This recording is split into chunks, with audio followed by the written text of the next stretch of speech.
Ladies and gentlemen, members of the press, distinguished guests, and viewers around the world, thousands of scientists and doctors, and hundred thousands of well-informed people worldwide are speaking out loudly. This is the greatest danger humanity has ever faced. Stop the mRNA vaccines. We must independently verify the facts about excessive death rates, chronic diseases, autoimmune problems, and high infection rates, especially in countries with high booster and vaccination rates. Further mRNA vaccines must be stopped until the 14 theses in the 4 pages of the moratorium have been proven beyond doubt. Welcome to this historic international press conference, The World Journey of Truth about mRNA Vaccines. My name is Dr. Dirk Seeling. I'm a psychologist from Germany, and I'm moderating this unique event. Today, we make the second step of the journey. After having a conference with German-speaking countries 2 weeks ago, we gather voices from every continent, 33 speakers representing science, medicine, law, ethics, and public health, united by a shared commitment, the pursuit of truth and transparency in science and medicine. Over the past years, mRNA vaccine technologies have transformed global health policy, public discourse, and individual lives, yet critical questions remain unanswered. Questions that touch the very foundations of medical ethics, safety, and human rights. So this conference is not driven by ideology, but by evidence. Not by fear, but by responsibility. Our mission is clear: to examine the global impact of mRNA vaccination policies, to present independent scientific analysis, and to issue a unified international call for a moratorium on mRNA vaccines until the safety and long-term effects are fully and transparently understood. Today marks a turning point, a moment for open dialogue, accountability, and global collaboration. Together, we stand for informed consent, medical integrity, and the protection of future generations. The risk warning for mRNA vaccines comprises 4 pages of conscious information, which can be downloaded in various languages at www.mwm-proof.com. Sign there if you believe it is better to stop before we cause the greatest catastrophe humanity has ever seen. Please join now the begin of this world journey of the truth, guided by courage and consciousness. Professor Paul Cullen will present the 14 theses of the moratorium before 33 speakers share in each 2-minute statements their experience in their countries. Please, Professor Dr. Paul Cullen. Okay, so thank you very much, Dr. Seeling, for the introduction. It's my great honor and privilege to present these questions, because these mRNA vaccines are essentially a new form of gene therapy that has not been completely tested, and there is no evidence of a positive risk-benefit relation for this new mRNA vaccination technology.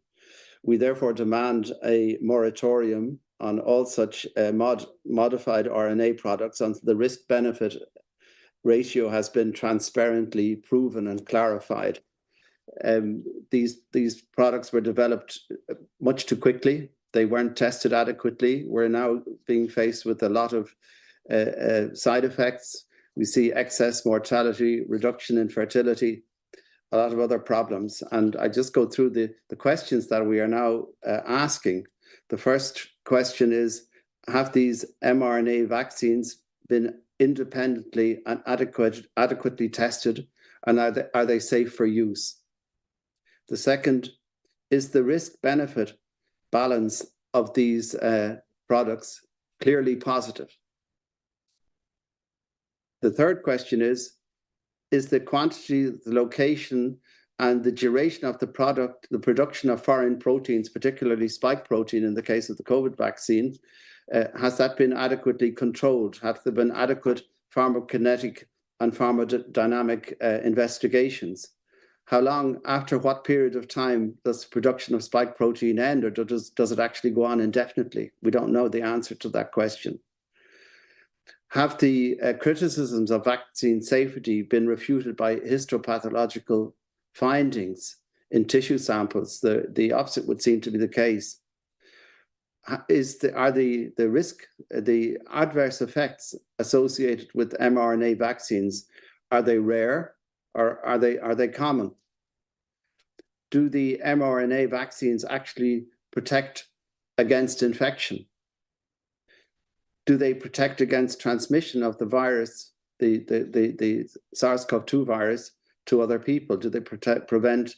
Because this was the basis for all of the mandates that we suffered under worldwide, was the claim that they prevented transmission of the virus. Do the mRNA vaccines, do they prevent severe disease in the event of infection? A very important question is multiple vaccination. In Germany, this was called boosting. Is this advisable?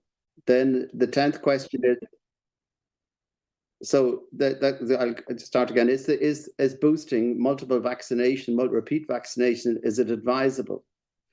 Then the next question is, are these novel, are they better than conventional vaccines and other natural protective measures? Because as we all know, there are steps being considered at the moment to use this technology for producing most of the vaccines that are in use. Then are there few acute side effects associated with these vaccines? Are they almost always harmless, as has been claimed? Are medium-term side effects rare? Are they harmless in the medium term? And then are there any long-term effects associated with these products? And finally, can damage to fertility and to a reduction in live births, can that be excluded after use of these vaccines? Now, we know that these questions, we have a view that these questions are actually answered in the negative. And until these questions have been cleared up, we demand that there is a moratorium on production and use of these vaccines worldwide. Thank you very much. Thank you, Professor Cullen, for this short overview about the moratorium. As we know, it's on mwm-proof.com. And there's to subscribe, and we can also see if there are physicians or scientists who are subscribing. So we come now to the countries. We start with New Zealand and then Australia. So please, Linda Wharton, I think. Linda Wharton here from New Zealand. I'm the founder of the Health Forum NZ, a leading New Zealand voluntary organisation supporting New Zealanders harmed or bereaved by COVID injectables. Prior to my retirement, I enjoyed a 35-year career as a registered traditional Chinese acupuncturist and naturopath, with a parallel career as a freelance health journalist and writer. New Zealand, with a population of approximately 5.1 million, has almost exclusively used Pfizer-BioNTech mRNA COVID injectables. For the first almost 3 years of use, the product had only a provisional consent or provisional approval, with significant missing safety and efficacy data. The risk implications of this were not communicated to New Zealanders. This product has caused medical harm unprecedented in New Zealand history. Adverse event reporting is voluntary, and our drug regulator MedSafe acknowledges a likely 5% of actual adverse events are ever reported. Despite this, by November 2022, MedSafe had already received 65,000 adverse event reports, encompassing 249,903 individual medical events.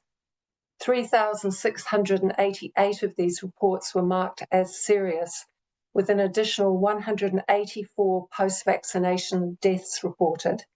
Death reports now stand at 196. By December 2023, over 20,500 individual serious adverse events had been reported to our drug regulator. Official government sources, politicians, and the media remain resolutely silent on such issues as systemic biodistribution, including traversing the blood-brain barrier, vaccinal spike production persisting for up to 700 days, as evidenced by a recent Yale study, plasmid DNA contamination, immune system alteration with a skew to tolerizing IgG4 antibodies, frame shifting, and the production of aberrant proteins, and much, much more. Pfizer-BioNTech mRNA has wrought unprecedented and population-wide harm on the New Zealand population. And in my opinion, and the opinion of many other scientists and doctors around the world, its use must be discontinued immediately. Thank you. Okay, I think I'm next. My name is Gigi Foster. I'm a professor of economics and a dual American-Australian citizen. I represent Australians for Science and Freedom, a multidisciplinary organization aiming to restore freedom and the use of the scientific method as pillars in Australian society. It does not require specialist medical or health knowledge to be able to deduce that the mRNA COVID shots should be suspended because they are likely to be on net bad for human health. My statement is based on the observation that world deaths have significantly increased and world fertility has significantly decreased since the middle of 2021. While other reasons for these trends are possible, the COVID shots are an obvious candidate in light of the timing, the biological plausibility of harm, and the many documented actual harms reported in the medical literature and at the coalface. My economist co-authors and I analyzed these trends in a post for Brownstone Institute entitled Into the Abyss: How Bad Can the COVID Vaccine Story Get? We conclude that at their worst, the COVID shots may have produced an amount of damage to human life that is worse than any other man-made disaster in history, including the Great Leap Forward and all wars. In Australia, it is still not possible to speak in mainstream circles of the possibility that the COVID shots may be the culprit for vast quantities of damage. In fact, Australia is investing even more in mRNA products. Australians for Science and Freedom made a submission to the Australian Senate inquiry into excess deaths last year, in which we nominate 3 plausible causes for the tens of thousands of excess Australian deaths seen since mid-2021: delayed lockdown effects, death-producing hospital protocols, and the COVID shots. No Department of Health in Australia at any level of government is investigating this issue. The time-honored principle of do no harm should be applied. There is sufficient suggestive evidence for even a layperson to recognize that the mRNA products are probably damaging human life and health.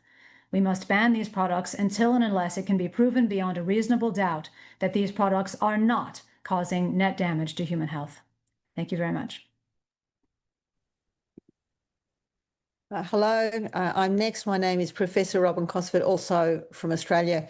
So, dear distinguished audience, concerned people from all nations and all walks of life, I'm speaking as a mother of 5 and a grandmother of 5, as a clinician, medical clinician with a special interest in children and children's neurodevelopmental disorders, chronic fatigue syndrome, and now the post-acute vaccination syndrome, as a researcher into chronic fatigue syndrome, ASD, ADHD, and the gut microbiome, and as chair of the Children's Health Defence Australia chapter.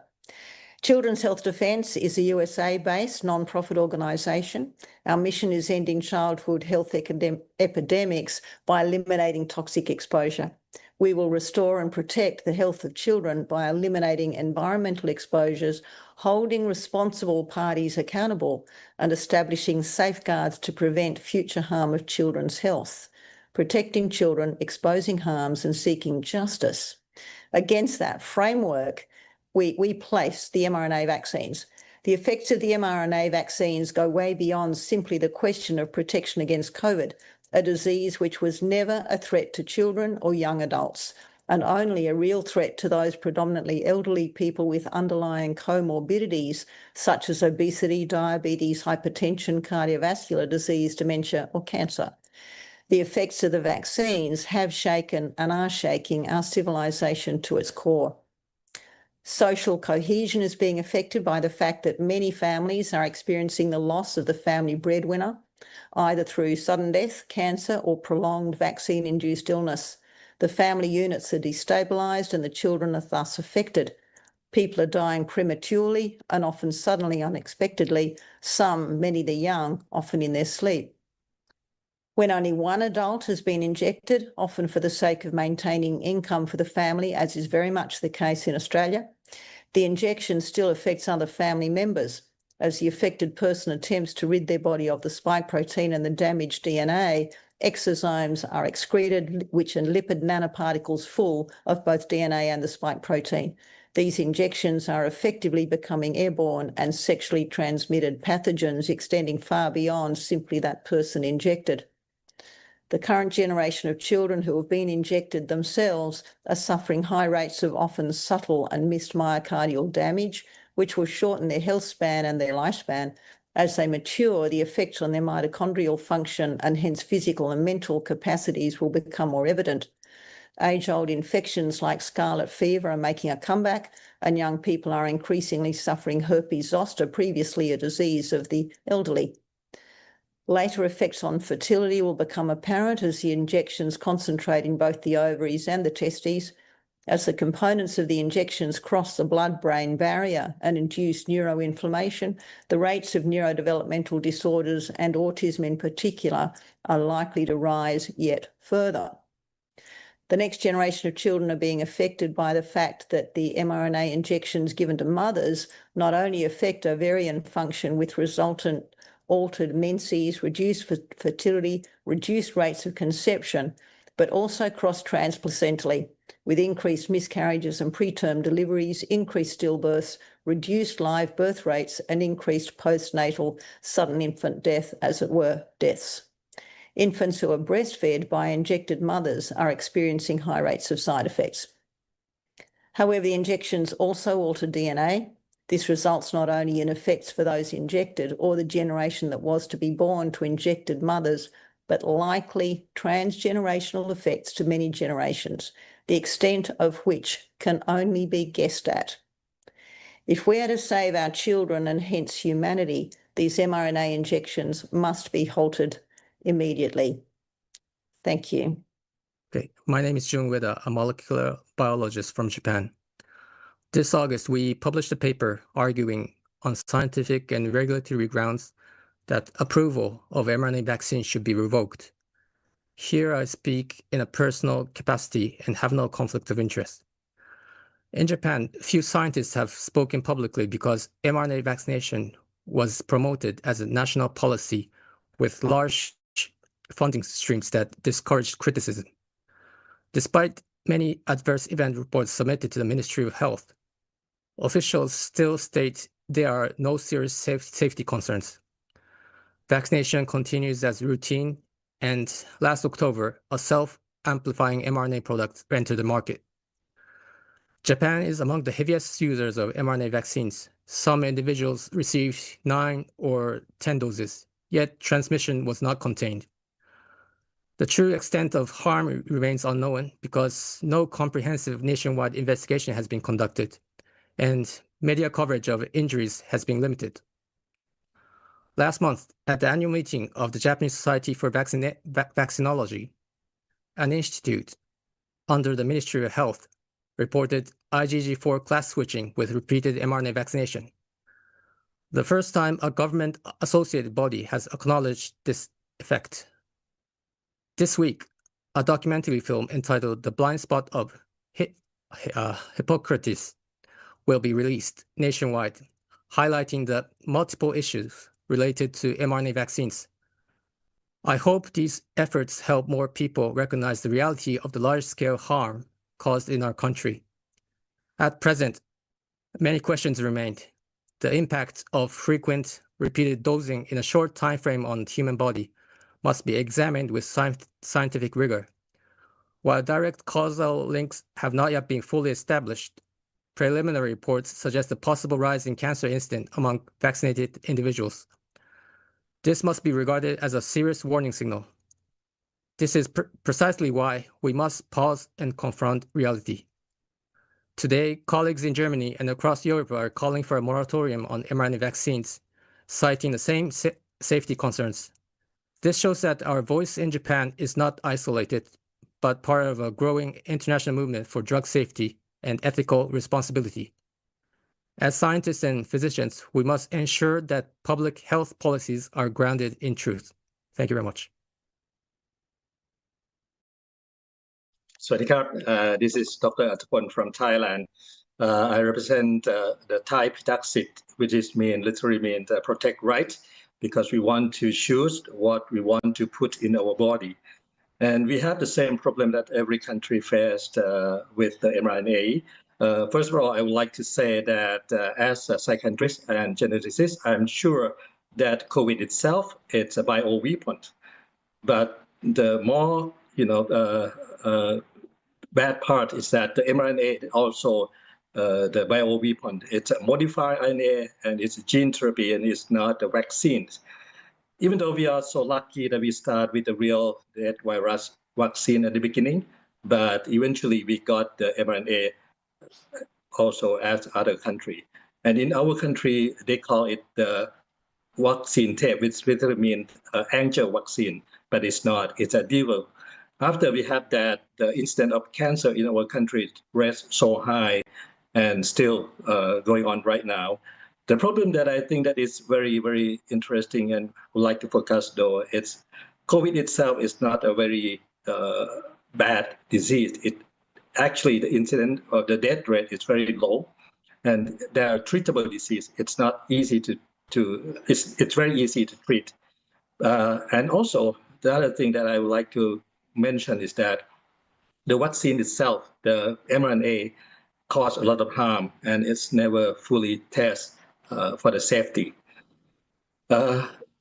So whenever that someone use fear to try to sell drug, I think that's a big problem. And in this case, they definitely use that. And apart from that, we also face the same problem that other country face, the censorship.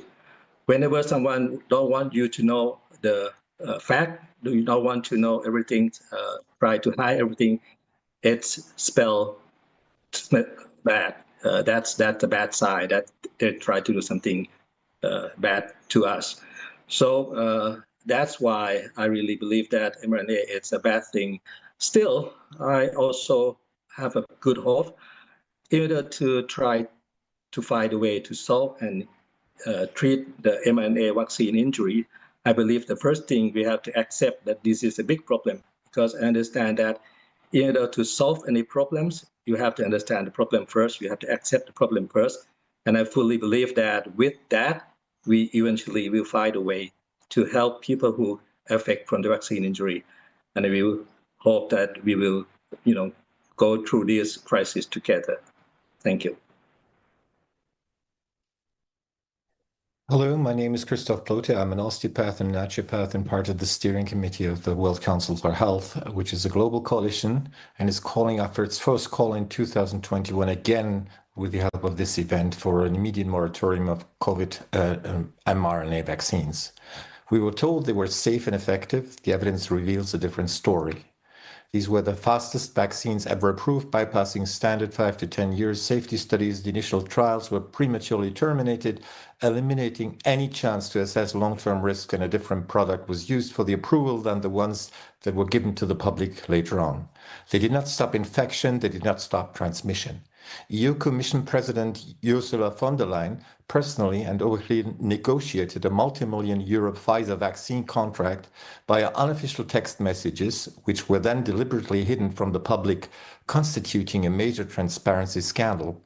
Meanwhile, the EMA approved the mRNA vaccines using accelerated emergency procedures, bypassing the standard, more rigorous and complete data review process required for approval and sacrificed procedural integrity, democratic oversight, and safety considerations. The result? We're now witnessing the consequences. The technology itself is a key concern. This is a gene therapy using synthetic mRNA. It hijacks our cells to produce the toxic spike protein with no off switch, provoking a sustained immune attack on our own bodies. Contrary to the stays in the arm claim, the lipid nanoparticles travel throughout the body, accumulating in vital organs. This is linked to severe adverse events, notably myocarditis in the young. Independent scientists have found shocking contaminants in the vials, including DNA plasmids and an undeclared SV40 promoter in the Pfizer injections, a known cancer risk. So far, over 20 cancer-causing mechanisms of these injections have been identified. Recent evidence suggests this contamination can integrate in our human genome with unknown consequences for us and even worse for future generations. The data is alarming. Official databases like VG-Access of WHO and the European Ultravigilance hold millions of serious injuries reports with a known underreporting bias. Peer-reviewed studies show 1 in 500 severe injury rate, a 300% increase in cardiac death among the young, an alarming rise in turbocancers, and a steep decline on fertility since 2021. In conclusion, these injections were inadequately tested, built on a flawed and unpredictable technology, and have caused widespread harm. The call to action is clear. Reject further boosters, demand autopsies for sudden death, share these facts for true informed consent. We need a moratorium today. The World Council for Health stands for a better way. Thank you. Hello, I think I'm next. My name is Andreas Sönnigsen.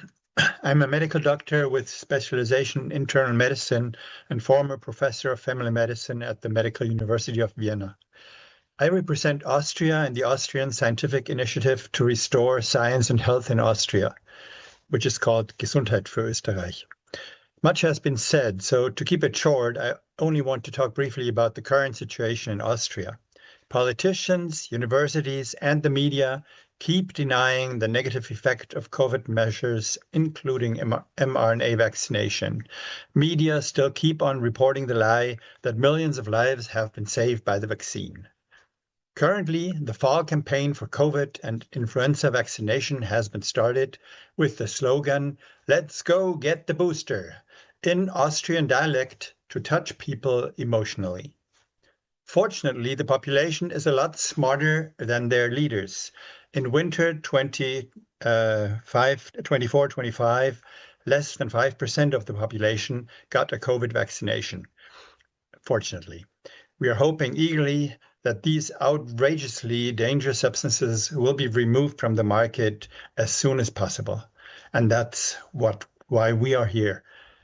Thank you. Hello and good afternoon, also from Austria. My name is Dr. Maria Hubmann-Mock. I'm a physician and mental health coach, and I was organizing big public protests in Austria. Many of you maybe do not know that Austria was one of the very few and the only, to my knowledge, country where we had lockdowns only for the unvaccinated. This was ongoing for almost 3 months, and many probably have heard about Micronesia and the State of Vatican and Austria, where we even had mandatory vaccination in place for everybody 18 years old and older. That was a law that went through our government in January 2022. So today I speak on behalf of the newly formed nonprofit organization Make Europe Healthy Again, which will have its launch within the EU Parliament on October 15th. And I speak for our Chief Medical and Scientific Advisor, Dr. Asim Malhotra, a UK cardiologist that is well known around the world for speaking the truth, and also my great colleague, Dr. Andrea Lamont-Nazarenko. And we will and want to put the following statement out there. Until the most urgent questions are answered regarding true benefits and harms, nothing less than a global moratorium on COVID-19 mRNA vaccine is doable, coupled with formal, unequivocal apologies from governments and medical bodies for mandates and for silencing truth seekers. As evidence changes, so should policy. We did not see that happen. Again, we are calling for a formal apology and recognition of the impacts of poor policymaking on individuals and professionals who spoke out, and a change in policy to remove the mRNA platform from the market until more is known. It is time we listen to the science and engage in ethical policymaking in public health. Thank you so much from Austria. We see now video recordings of 4 speakers who couldn't join today from Denmark, Estonia, Germany, and Sweden. Please. My name is Janne Rumby. I'm an ear, nose, and throat doctor from Denmark. In 2021, I observed that my mostly young patients got all sorts of diseases in close temporal relation to the COVID-19 injections. When I heard about the impurities of artificial DNA, including the SV40 gene fragment in the vials, it all made sense. One would expect many more autoimmune diseases, allergic reactions, and cancers if this was true.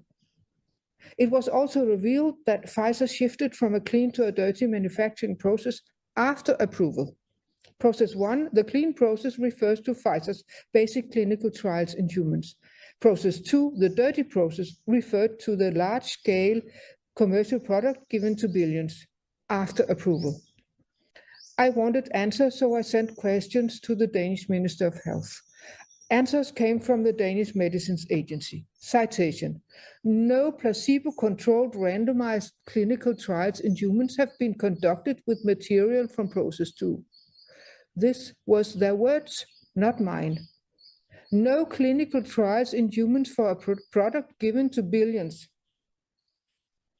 And they continued, it is not unusual for a pharmaceutical company to make changes to its manufacturing process during the development of medicine or a vaccine.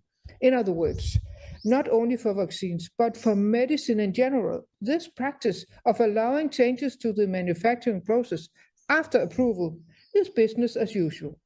What other medicine and vaccines have been approved for this procedure and for how long? Given the history of SV40 virus in polio vaccines and the proven connection to cancer, why did they approve the presence of these fragments in the vials? They confirmed the presence of these very small fragments of SV40 in Pfizer's vaccines. Citation: it is unlikely that the SV40 fragment used in Pfizer's plasmid can behave in any way like the full virus, and therefore these fragments pose no risk of developing cancer, nor can they insert or alter the human genome. This is twisting the facts.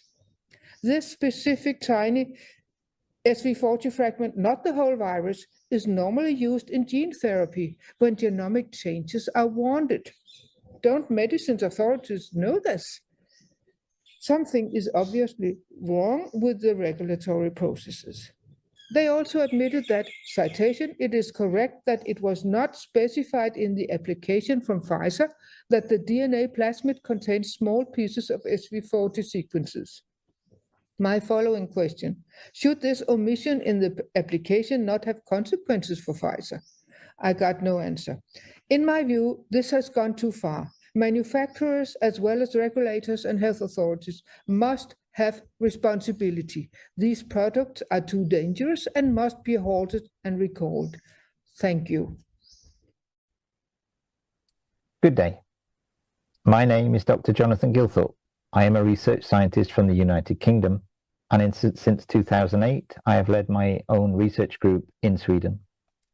My career, spanning almost 30 years, has given me direct expertise in areas central to the mRNA vaccine platform, including the techniques used to engineer RNA to express proteins in human cells.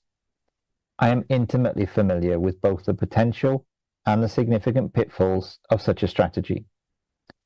This is why I began raising the alarm in late 2020, before these vaccines were released.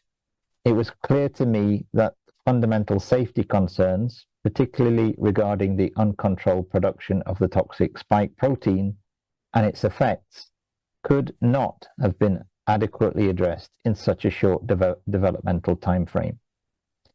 When enormous numbers of adverse vaccine events were being reported in early 2021, and evidence of inconsistent side effects between vaccine batches emerged, I again raised concerns. Yet regulators and institutions were unwilling to investigate in a scientifically credible and transparent manner. This failure led me in autumn of 2024 to co-found the North Group, together with Dr. Janne Rumby and other colleagues. We are supported by approximately 1,000 professionals across 27 countries worldwide, and we have called on world leaders and their public health organizations for three things. Firstly, an immediate halt and recall of modified mRNA vaccines. Secondly, an independent and transparent investigation into their approval. And third, and crucially, a scientific proof that there is no risk of damage to human DNA for this generation or future generations. We stand resolutely behind this initiative for a global moratorium. It is our firm belief that these products are harmful, and the hope placed in them is not based on rigorous scientific data. A cover-up is underway, and the only way to uncover the truth and to help those afflicted is through coordinated mass action like this. Thank you. Dear ladies and gentlemen, as a lawyer, I would like to point out the legal shortcomings in the approval process for so-called mRNA vaccines in the European Union. First of all, it should be noted that the approved substances are not vaccines in the conventional sense, as they do not contain antigens, but rather the blueprints for parts of the virus, foreign substances that the vaccinated person's body is supposed to produce itself. This is actually gene therapy, which, compared to a conventional drug, would normally be subject to a more complex approval process and stricter approval requirements. However, due to a European directive from 2009, vaccines in the European Union are not approved under the complex procedure for gene therapies, but under the simpler normal procedure. Paradoxically, this means that substances that act like vaccines and are used on a vast number of healthy people are tested much less carefully in advance than curative drugs that are designed to reach sick and often desperate people specifically.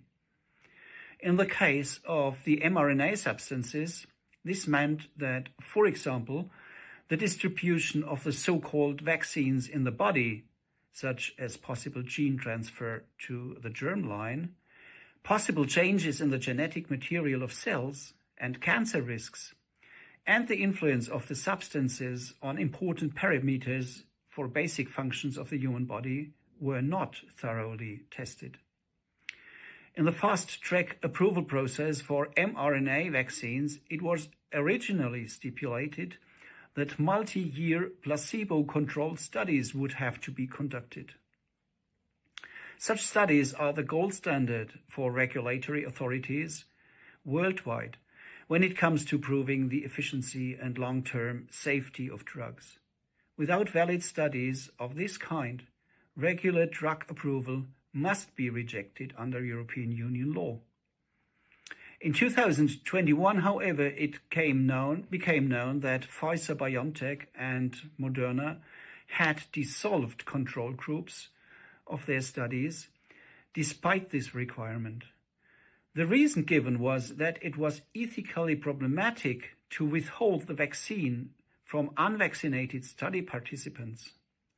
But isn't it even more unethical to approve a drug for mass use that has not been systematically tested against the control group for long-term efficiency and, above all, for safety factors? As a result, the approval of the so-called mRNA vaccines constituted a massive violation of mandatory principles of health law. From a legal perspective, it must therefore be emphatically demanded that mRNA substances be subjected to a rigorous approval process that meets proven standards before they are used further. Thank you very much. My name is Helen Lasna. I'm a medical doctor, family doctor in Estonia. I have PhD in neuroscience from Karolinska Institute, Sweden, and I'm a board member of World Council for Health Estonia. I've been working with patients last 25 years, and I've never seen this kind of side effects what have been occurring after the COVID jabs were brought to the market. It's very concerning because already in the beginning I noticed and I understood that the clinical studies were not properly conducted. And the side effects, what were obvious already in very early in that time, they were ignored. And I've been speaking out about that and about the situation. And I really ask here that we, together with all other experts, that these jabs will be removed from the market and they are not appropriate for the human use as we have done it and we still do. And taking into consideration all the pathological effects on cellular level and all additional compounds what are found in the jabs, such as nanoparticles, SV40, and DNA plasmids, and so on. What we are aware about now that these jabs are not appropriate for clinical use. So, and also, as we know nowadays, that uridine was replaced by the pseudouridine, which makes the jabs to replicate and produce the spike protein for much longer time than it was said in the beginning. Instead of 2 weeks, it's now, we know that it's in some cases it's even for 3 years, and this is very toxic to the body and it produces a lot of side effects, which we see today still. There are a lot of cardiovascular, central nervous system, gastrointestinal, cancerogenic and allergic and many autoimmune diseases, and I have seen the increase of these diseases several folds, which is not acceptable. And all this, putting all this knowledge and data together, what we have today, there's tons of studies which are proving that these jabs are not clinically appropriate for human use, and especially for the babies. So I really ask you that together with all these experts we have around the world, that these jabs should be stopped and removed from the market. Thank you very much. Hello everyone, my name is Gerald Düker. Within a team of 5 chemistry professors, we have since early 2022 been sending critical questions through public letters to BioNTech and to the Paul-Ehrlich Institute. The latter is the very authority in Germany responsible for vaccine approval and safety.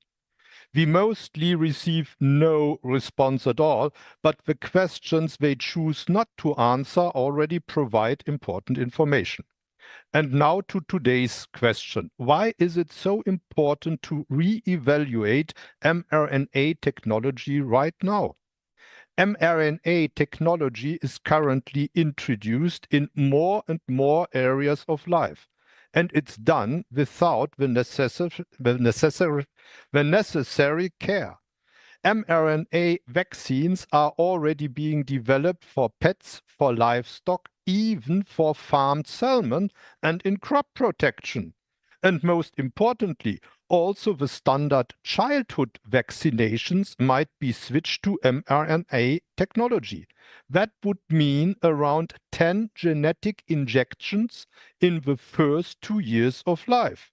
We really have to ask ourselves, are we confident enough in the safety of mRNA vaccines to take that risk with our children and grandchildren?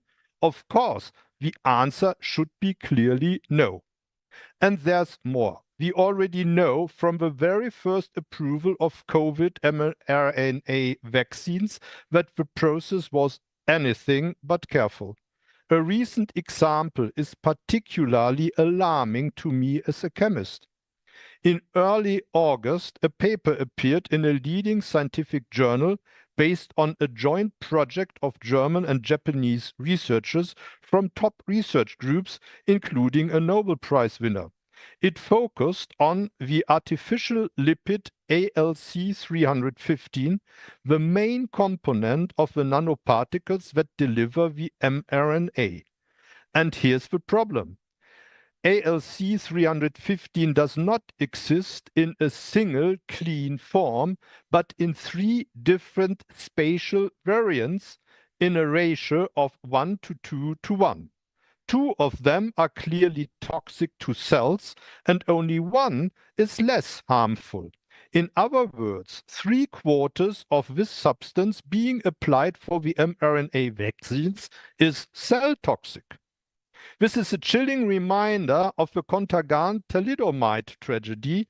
Back then, the different stereoisomers of a drug were overlooked, and the consequences were devastating. That is exactly why every single isomer of ALC 315 should have been thoroughly tested. Yet Germany's Paul-Ehrlich Institute seems to have ignored it. And this is not an isolated case. It is one more example that even today we still lack a solid evidence-based risk-benefit assessment of this technology. Before mRNA vaccines are further rolled out on an even broader scale, we urgently need an honest, independent re-evaluation. Thanks for listening. I am Helmut Sterz. I'm a veterinarian. I've been working for 35 years as a toxicologist in the pharmaceutical industry.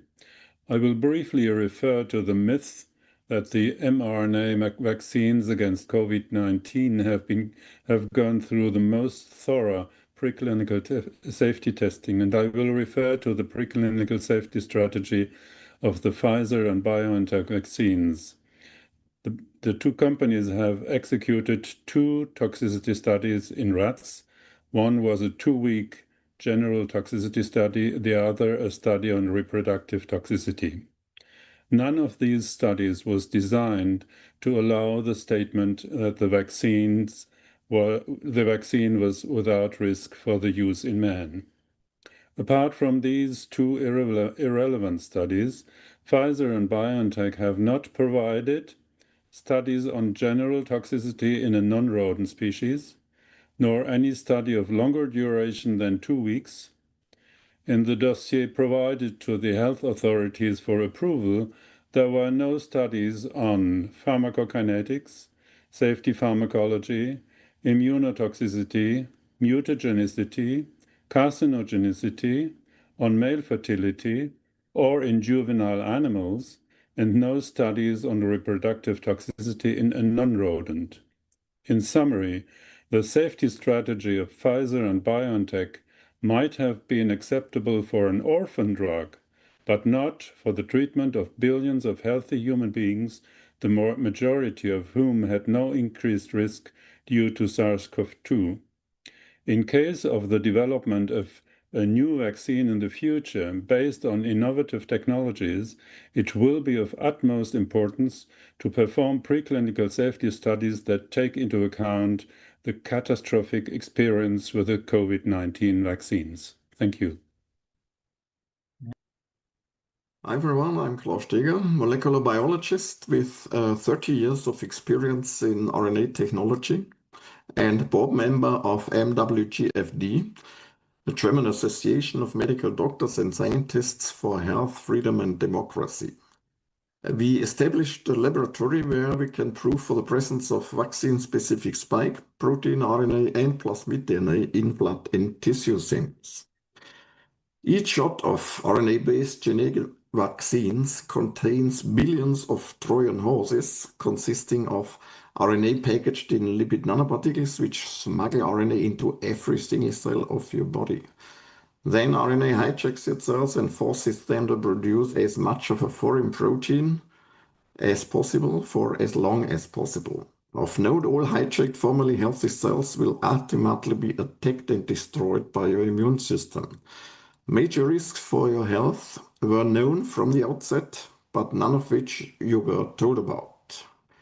2 examples. First, you have been told that mRNA has a short half-life. However, injectables didn't contain natural mRNA, but synthetically modified mRNA, known as mRNA. This information can be in fact found on the manufacturer's websites. Published in 2005, the 2023 Nobel Prize recipients replaced uridine with methylpseudouridine, converting mRNA into mRNA, which is more stable, has a longer half-life, and suppresses recognition of exogenous RNA by toll-like receptors. In the light of these facts, I would very much like to encourage you to finally call the injected RNA by its real name. mRNA, as continuously calling it mRNA, plays into the hands of the political agenda. Second, you have been told that the injected RNA will stay in the cell's cytoplasm. However, Independent researchers worldwide, including our own lab, detected large amounts of DNA residues from the manufacturing process. It's a significant part of the Trojan horse and will be present in all future RNA-based injectables. DNA will enter the nuclei of your cells and will increase the likelihood of being incorporated in your genome. Despite better knowledge, booster injections known to disrupt the regulation of your immune system continue to be administered, and the next generation of self-amplifying RNA has already been approved. Therefore, it's high time to take action and to clearly say no. Thank you for your attention. Then we come to Walter Weber from Ärzte für Aufklärung. Yes, my name is Walter Weber. I'm a doctor of internal medicine of Hamburg. I'm the co-founder of the so-called Doctors for Enlightenment. And we soon found out that this pandemic was not true, but a fake. And we saw that in March of 2020 that mRNA didn't work in animal. They most of them died in that trial. So I thought that they would not try it on human beings, but they did. We told the truth as medical doctors on many demonstrations before, I think, nearly 1 million of people, and we did 4 million flyers against that vaccination. You know the result, and I myself gave a lot of attests for mask exemptions, and the state didn't like it very much. So I got 2 house searches, and I was before court of justice nearly 50 times, and I was judged to 1 year and 10 months of Gefängnis with probation, jail, 1 month and 10 months of jail with probation. And my case now is pending before the highest court of Germany, the so-called BGH.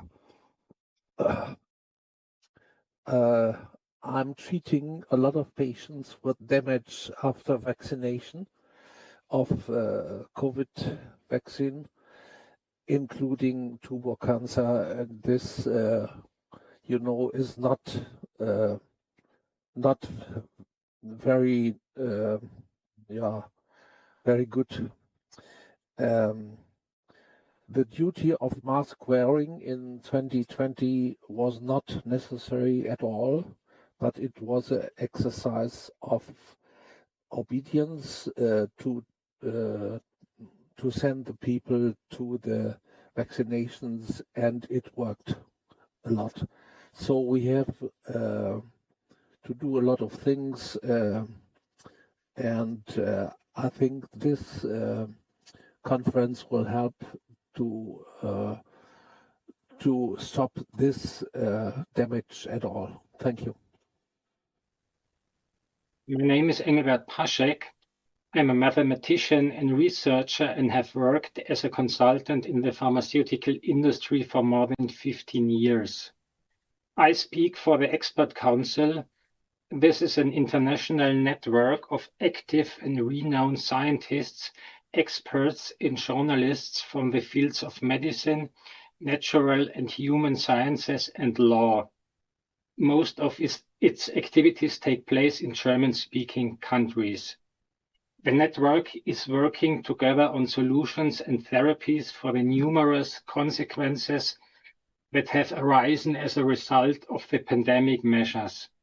Live training courses for doctors and therapists are also offered on long COVID and post-vac.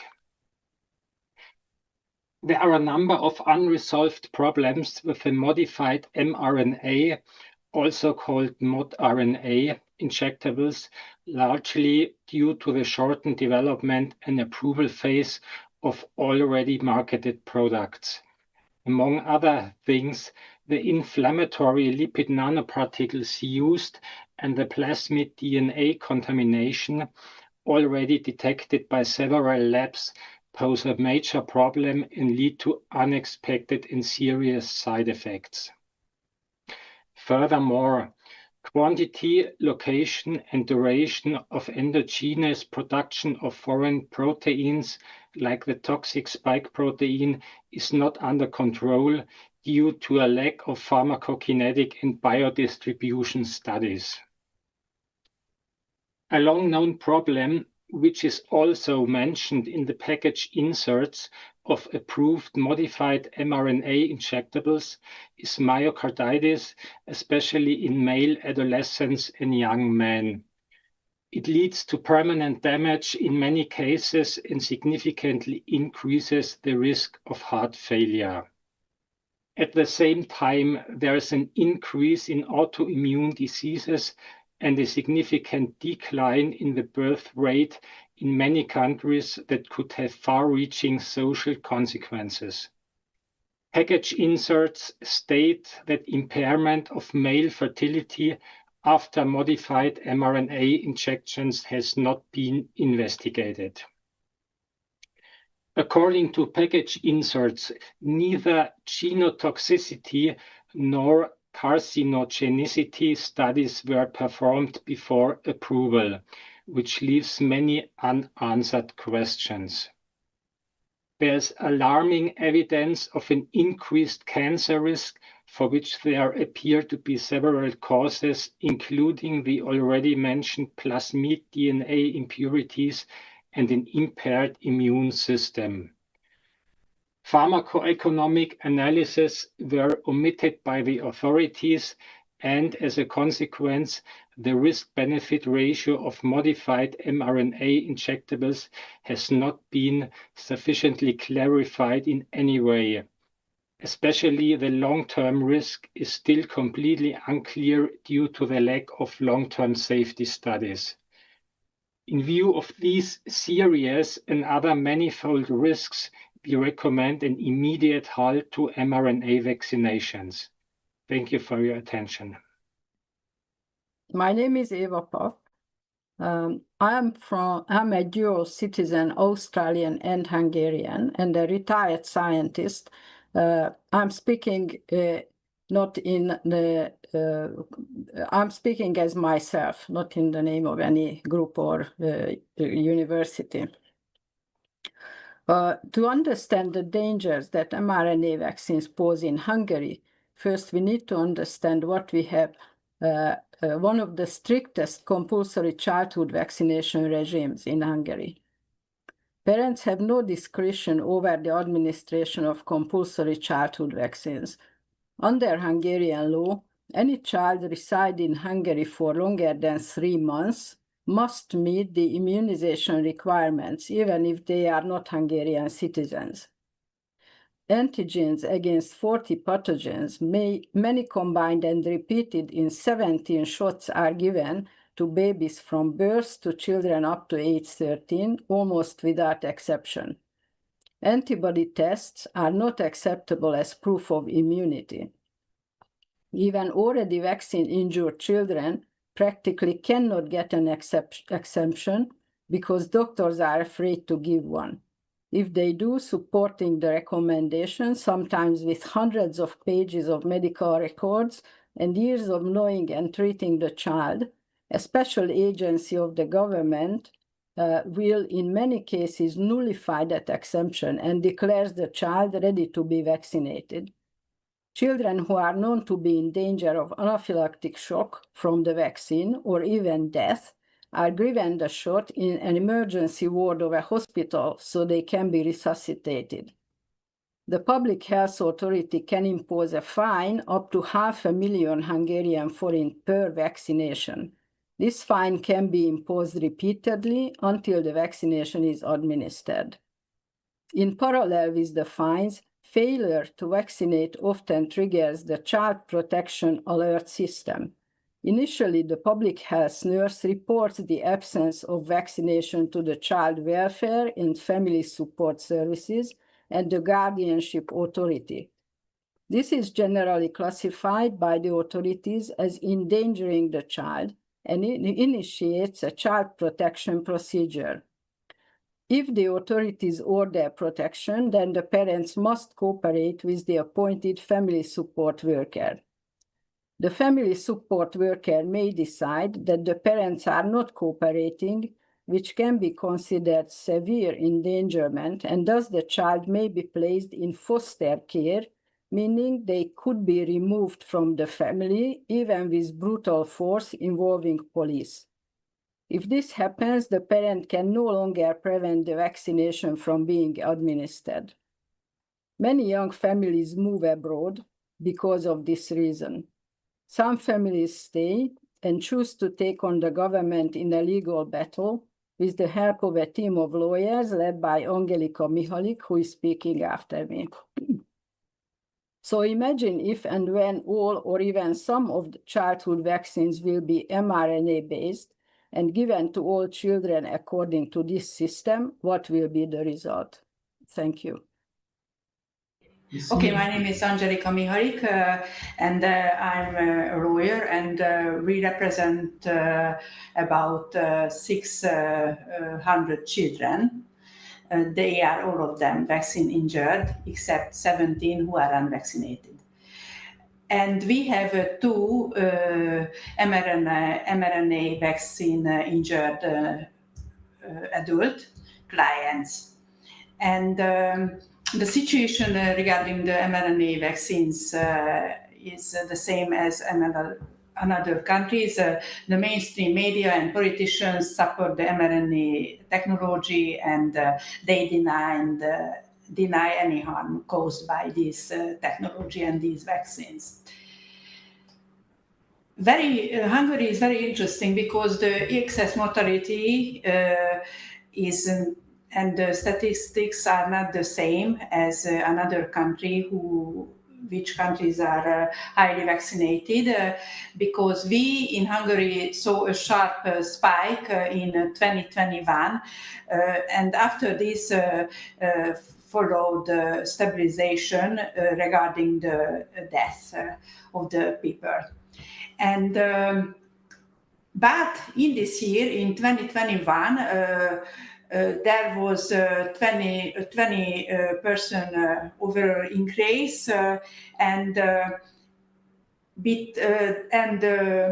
let me see, the deaths between 45 and 64 years, it was 40% increase. So actually, the procedure, which is slower in another country, in Hungary it happened in 1 year, in 2021. So this is the main reason why we don't have excess mortality rates, because everybody died in 2021, or many people, and which is very interesting. And the another interesting thing is regarding the infant death numbers, because in Hungary, as Eva told, the mandatory vaccine system is very strong and very strict. And we have BCG when the baby is born, BCG vaccine, and the next vaccine comes at 2 months old, when the baby is 2 months old. And we have all of our 600 clients' medical records from the birth. And as Eva told, some of them more than 100 pages. And we can compare the side effects of the vaccines. And from 2024, the infants develop vaccine side effects 2 months. So earlier we could see the side effects regarding autism, neurodevelopment symptoms, stomach symptoms, and different kind of autoimmune symptoms and everything. We could see 20 months or 18 months, but everything happens in 2 months since 2024, and which is very concerning. Many new symptoms appeared, hemangiomas. Many baby has hemangiomas, and earlier it was very, very rare. And we have, as I told you, 600 medical records. And the age is from all around from Hungary, and the youngest from infants to 12 years old, or the oldest one is 16 years old. So we can make a comparison, and we see, and this is very concerning. The another very interesting thing, in the medical record, the BCG, we don't have the brand name of the vaccine, and only a number, a lot number. So we cannot check what kind of vaccine the children get. Even the brand name, we don't know. And which is very concerning regarding every country and everything.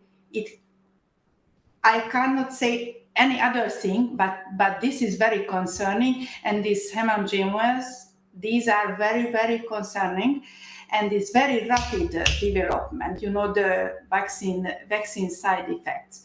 So we could try to get vial, because it's given only in hospitals, this BCG. So even the pediatricians, they don't have.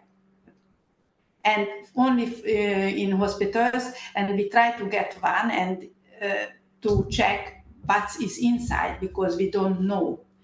So I think what's happening in Hungary should be very concerning in every country, because it's something very strange thing happening here. We can see, and I think everybody should. So we need help, actually, because Eva said every detail, so I don't want to get your time. And please, not only the mRNA vaccines, but other vaccines are a problem as well, and they can switch into a moment, every vaccine. Thank you very much. Thank you, your time. Thank you very much, Angelika. It's really, it's not told somewhere else what you have given to us now. So thank you very much, and for this impact and perspective. And we have to make studies about that. What is behind these vaccines if they don't even tell the brand or the company? So that is sounds really strange. Oh, and sorry, I have forgotten to say the infant deaths, the mortality in 2024. There is a spike, 22% rise compared to 2023. 22% rising from to children. Yeah, it's infants. Yes. Not infants. Yes. So infants. Okay. That's Thank it. you very much. Thank you. Then we hand over to France. Bonjour. Yes. Good afternoon. Bonjour. I'm François-Marie Perrier, recently elected president of European Forum for Vaccine Vigilance, founded 25 years ago, and the successor of Dr. Jean-Pierre Audier. I'm a writer and a teacher, and I've been the coordinator of national and international public rallies to expose the adverse events of COVID vaccines with the victims. Their speech has always been decisive in all kinds of scandals around the world. Let's never forget Me Too. So I will speak as a historian of myth and civilization. What has been imposed to humanity since 2020 is a total war against free life, based on the control and censorship of information, from schools to mass medias, laboratories and armies. An innovative, artificial, 100% politically oriented information, disruptive on genes, brains, minds, cells, cell phones, and the younger, the best. It's a storytelling, a cancel, and a cancer culture for our planet, our intelligence, peace, freedom, the heritage of our fathers, the future of our children. From the Garden of Eden of Genesis to the farmers of DNA or mRNA of genetics, from Asclepius and the Book of Revelation to Freud and the World Health Organization, man has faced the symbol of a serpent of knowledge and health, but also pulsion and hypnosis, a serpent that bites, poisons, suffocates, opposed to a higher god or angelos, messenger of light and truth, archetypes. In Hindu myths, our dark ages of carbon and oil, Kali Yuga. Our dark ages are represented by Kali. Kali is a chaotic musician, a poison that will grow and possess the earth. And here we are, our souls, cells and souls poisoned anywhere by the most condemned corporations, mafias and official powers.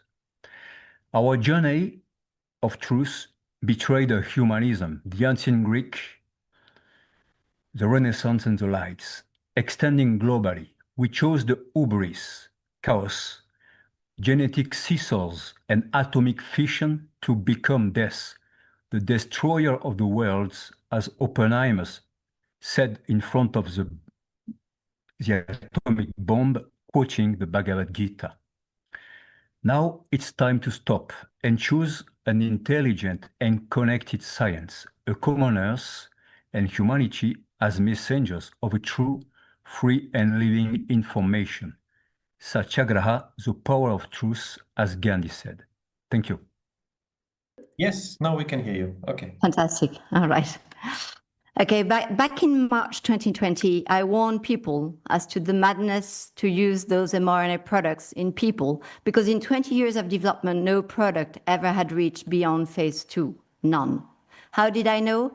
Because I've been a geneticist for over 30 years, specialized on RNA for over 15 years.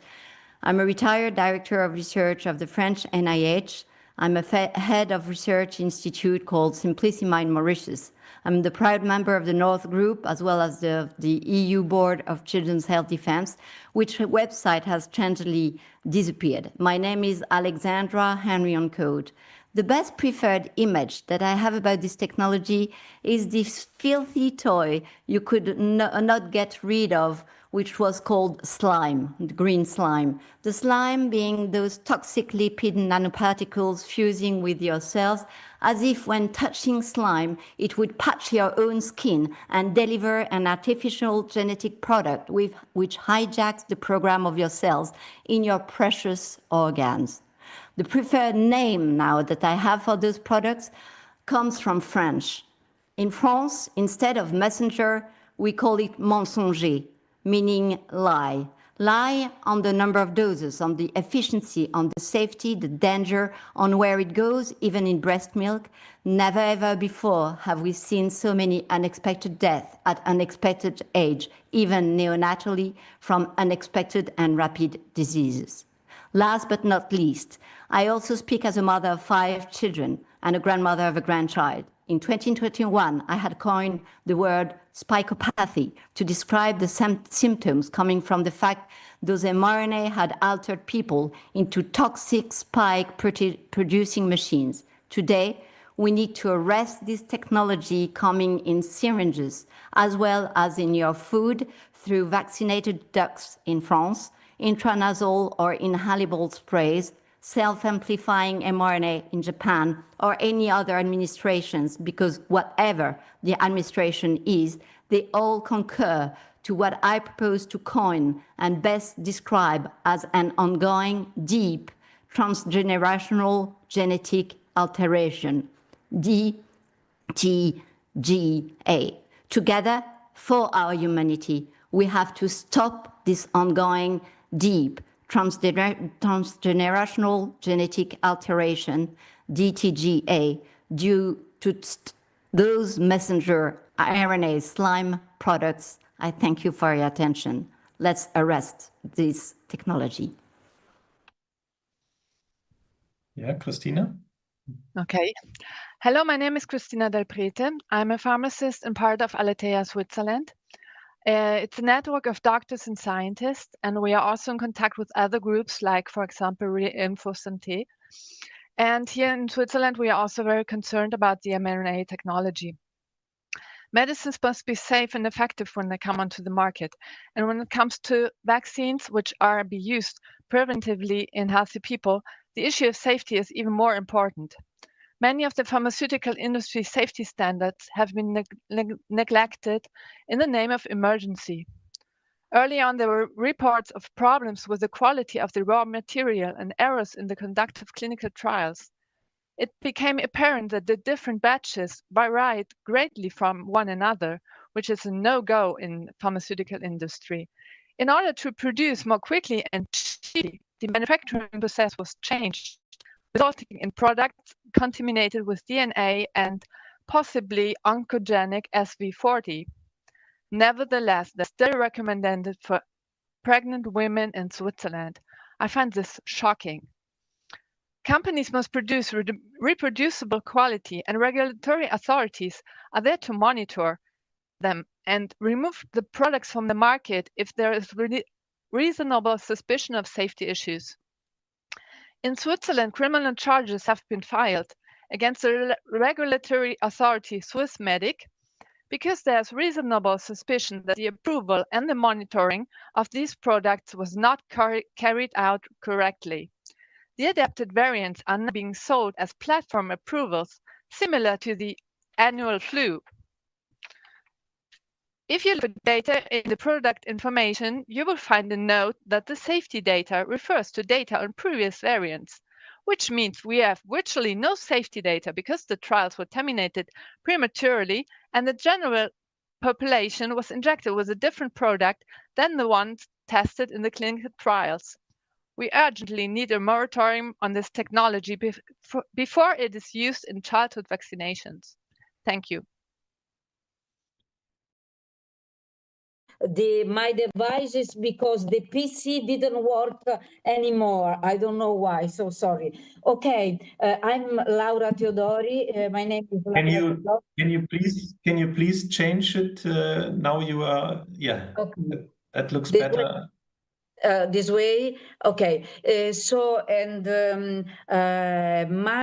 I'm a biologist. My expertise is on cell signaling and microRNA. So I would like to make three statements, three considerations. One about mRNA-based products, one on Italian situation, and one on our actions. So based on the first consideration, the first statement is that the mRNA products should be suspended and clinics for adverse events prevention and treatment should be opened because patients are, at least in Italy, are completely abandoned and it's very costly for them to get through. Beside the problem that our colleague have nicely explained before about toxic spike, uncontrolled production,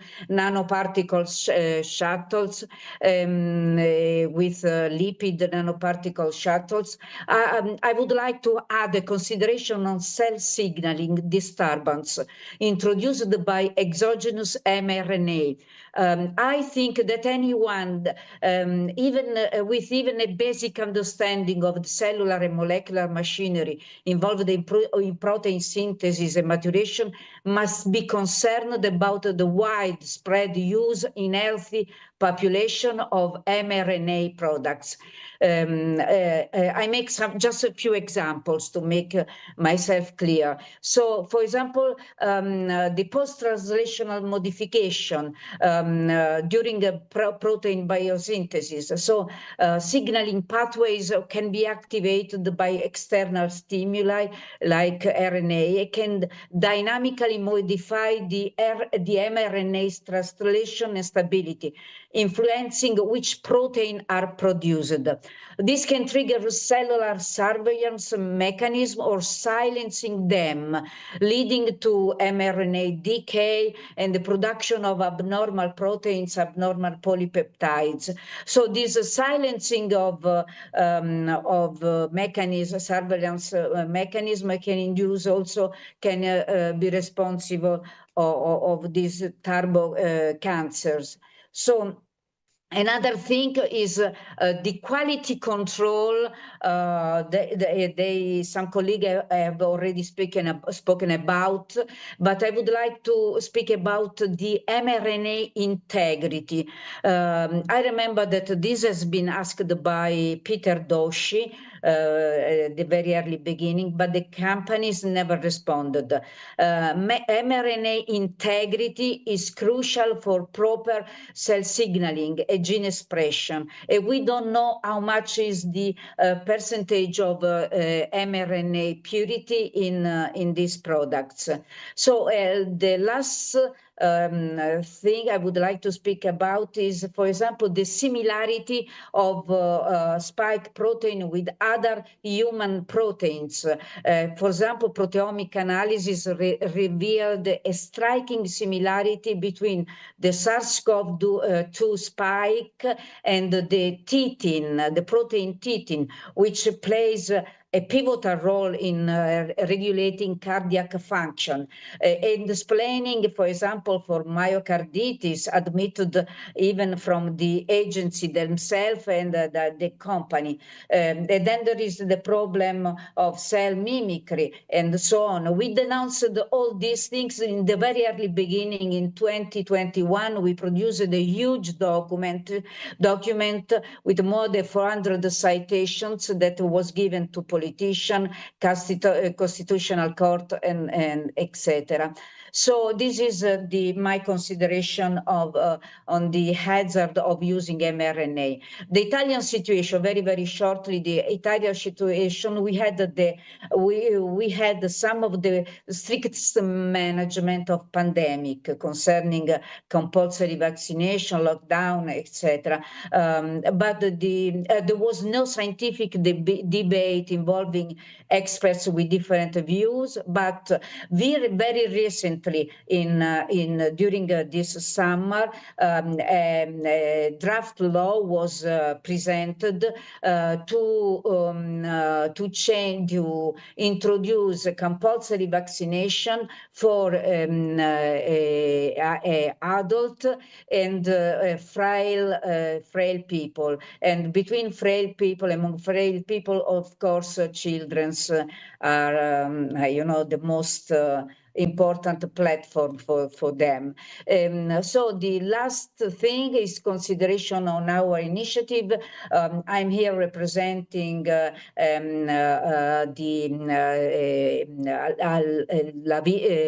l'Albero della Vita, le verità nascoste, especially Albero della Vita, and we did some actions, some initiatives that included more than 150 associations, and also some hundreds of individuals, professionals. And I think this is very important what you are doing, because it's important this time to do networking between association, individuals, and yet is very challenging.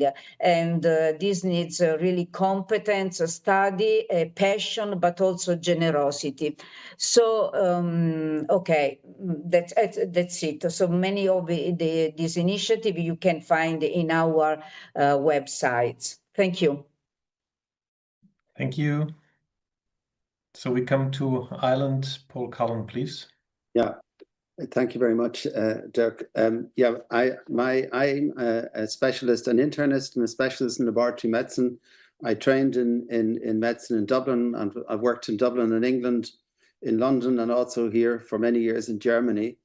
And in my statement, I want to address not the medical and scientific problems that the other speakers have mentioned, but to draw attention to problems with novel therapies such as mRNA vaccines, as these apply to small countries like Ireland. As an Irish physician working in Germany, I've been able to compare the response to the mRNA vaccines in both countries. About 85% of the Irish population received a COVID vaccine, most of whom received an mRNA vaccine. And even though the same adverse effects were seen in Ireland as were seen in other countries, as have been mentioned here, the response in Ireland has been very muted. Although there's been almost no response from the authorities in Ireland to these problems, much less than even in Germany. And it has been very difficult to gain access to data, for example, on adverse effects on mortality, on fertility, from official sources. Small countries like Ireland are often used as laboratories for testing novel therapies. This is of particular relevance in Ireland because Ireland is the site of manufacturing for many large pharmaceutical companies, which have a great deal of influence on the Irish government. The mRNA vaccine problem is international in scope and needs to be addressed internationally, as small countries like Ireland don't have the resources financially, politically, scientifically to deal with this. So this is a most important initiative because the fruits of this can also be applied to countries like Ireland that are not able to face a problem like this on their own. Thank you very much. Hi, I'm Dr. Ros Jones. I'm a retired paediatrician and from the UK and a member of the Heart Group. In Britain, we've had no tradition of compulsory childhood vaccines, unlike Hungary. And I think that put our citizens in a stronger position than in many countries to push back on general mandates. But having said that, combination of the fear propaganda, the psychological pressure to get vaccinated to protect the vulnerable, and tied into travel bans for most countries in Europe for the unvaccinated, meant that in practice, most adults in the UK did take these. Censorship was widespread, and I think even today, many people, including many doctors and politicians, seem unaware that these mRNA-based, gene-based vaccines are a totally new technology, the risks of which we're hearing about and are becoming more and more apparent. As a paediatrician, I was particularly concerned when I saw healthy children being recruited into the trials right back in autumn 2020, when there was no medium-term, let alone long-term safety data for adults. And it was obvious that for children, the risk of death from COVID was effectively zero. We wrote to UK regulators to try and dissuade them from authorising these products for children, but to no avail. Interestingly, when the vaccines were rolled out, for example, to primary school kids in the UK, the NHS adverts confirmed that they didn't need them. They showed a picture of a little girl sitting on the lap of a white-haired lady, and the parents were being exhorted to get their children vaccinated to protect the grandparents. This is not only unethical, but it's actually against international law, which makes very clear that for children, they can only be treated for their own personal health benefit. Parents, luckily, ignored the government advice very wisely, and less than 10% of primary school kids in the UK actually have any of these. But what about now? Well, adults, the boosters are being reduced steadily, and I think most adults just want to forget the whole thing. But meanwhile, companies like Moderna, for example, are getting huge government grants, both in the UK, Australia, certainly, and I think Canada. We've got a big facility set up near Oxford now, which is aiming to produce mRNA vaccines, all new vaccines, and as others have mentioned, probably replacing the traditional vaccines that are currently in the children's schedule, most of which are now long since off patent. So this is not about just COVID vaccines. The mRNA platform itself is inherently unsafe. Whatever protein the mRNA codes for, there is no off switch. So in effect, that protein will go on being produced for we don't know how long, in what parts of the body, and in what quantity. So a complete moratorium for this technology, I think, is the only answer. It's urgently needed, and a full and transparent investigation into how on earth it was ever recommended for this new technology to be spread to the entire population of the world. So thank you for supporting our endeavour.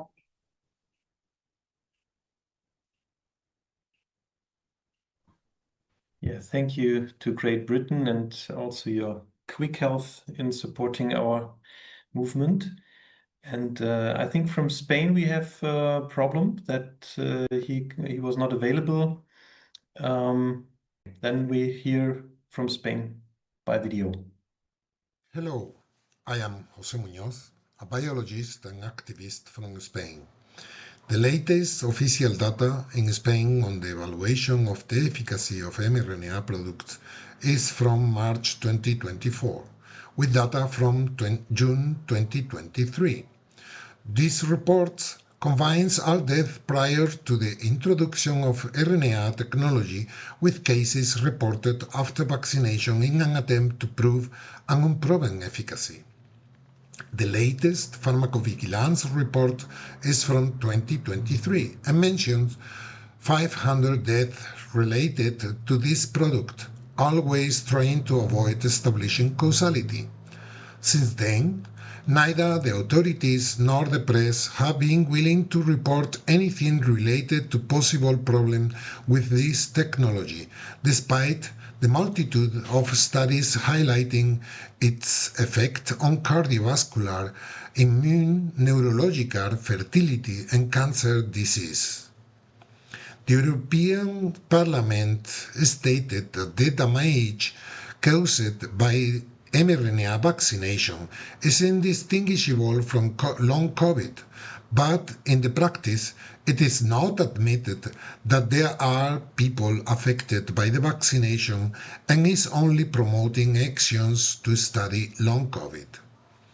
Data from doctors in contact with patients show a weakened general state of health after vaccination and conditions that are more difficult to treat. The amount of reliable information available on the problems associated with this technology is overwhelming, but at the same time the attempt to hide them and discredit anyone who tries to talk about them is insulting. If we live in a democracy, every life, every voice is important, especially from those who are suffering the consequences of this experiment. The science that must be followed and trusted is speaking with data. Now all that remains is for both administration and the media to allow the debate without it being sponsored or torpedoed by industrial interest. It is time to halt the mass inoculation of these mRNA products until it is clear that they are beneficial to the recipients. Thank you very much. Good day, my name is Dr. Rapiti. I'm a family physician from Cape Town with over 4 decades of experience working on the front line. Today, I wish to support my colleagues from all over the world to impose a moratorium on the toxic and ineffective mRNA vaccines and technology with immediate effect. I've treated over 4,000 severely ill COVID patients using repurposed drugs and oxygen with a 99.97% success rate without relying on the COVID vaccines for protection or prevention. From the very inception, I was vehemently opposed to the use of the COVID vaccines because they were rushed, untested, and dangerous. According to some reports, there were almost 17 million deaths associated with this vaccine. Today, I'm sadly treating several patients with severe toxic side effects and injuries of these vaccines. These include heart attacks, myocarditis, neurological damage like Guillain-Barré syndrome, and a number of turbo cancers, because these patients are being thrown under the bus like useless pariahs. Africa, with less than 10% vaccine uptake, recorded the lowest COVID death rates globally.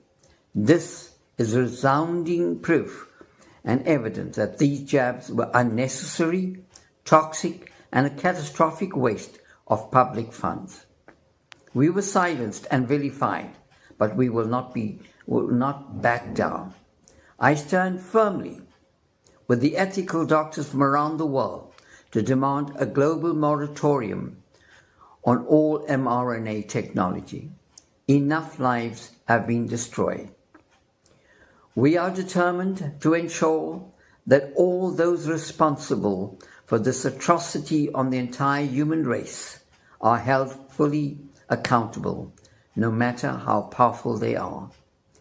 Never again must we ever allow innocent human beings to be subjected to such outrageous torture and suffering. I, with the rest of my colleagues around the world, will not be silenced till justice is done. Thank you, Dr. Rapiti, Cape Town.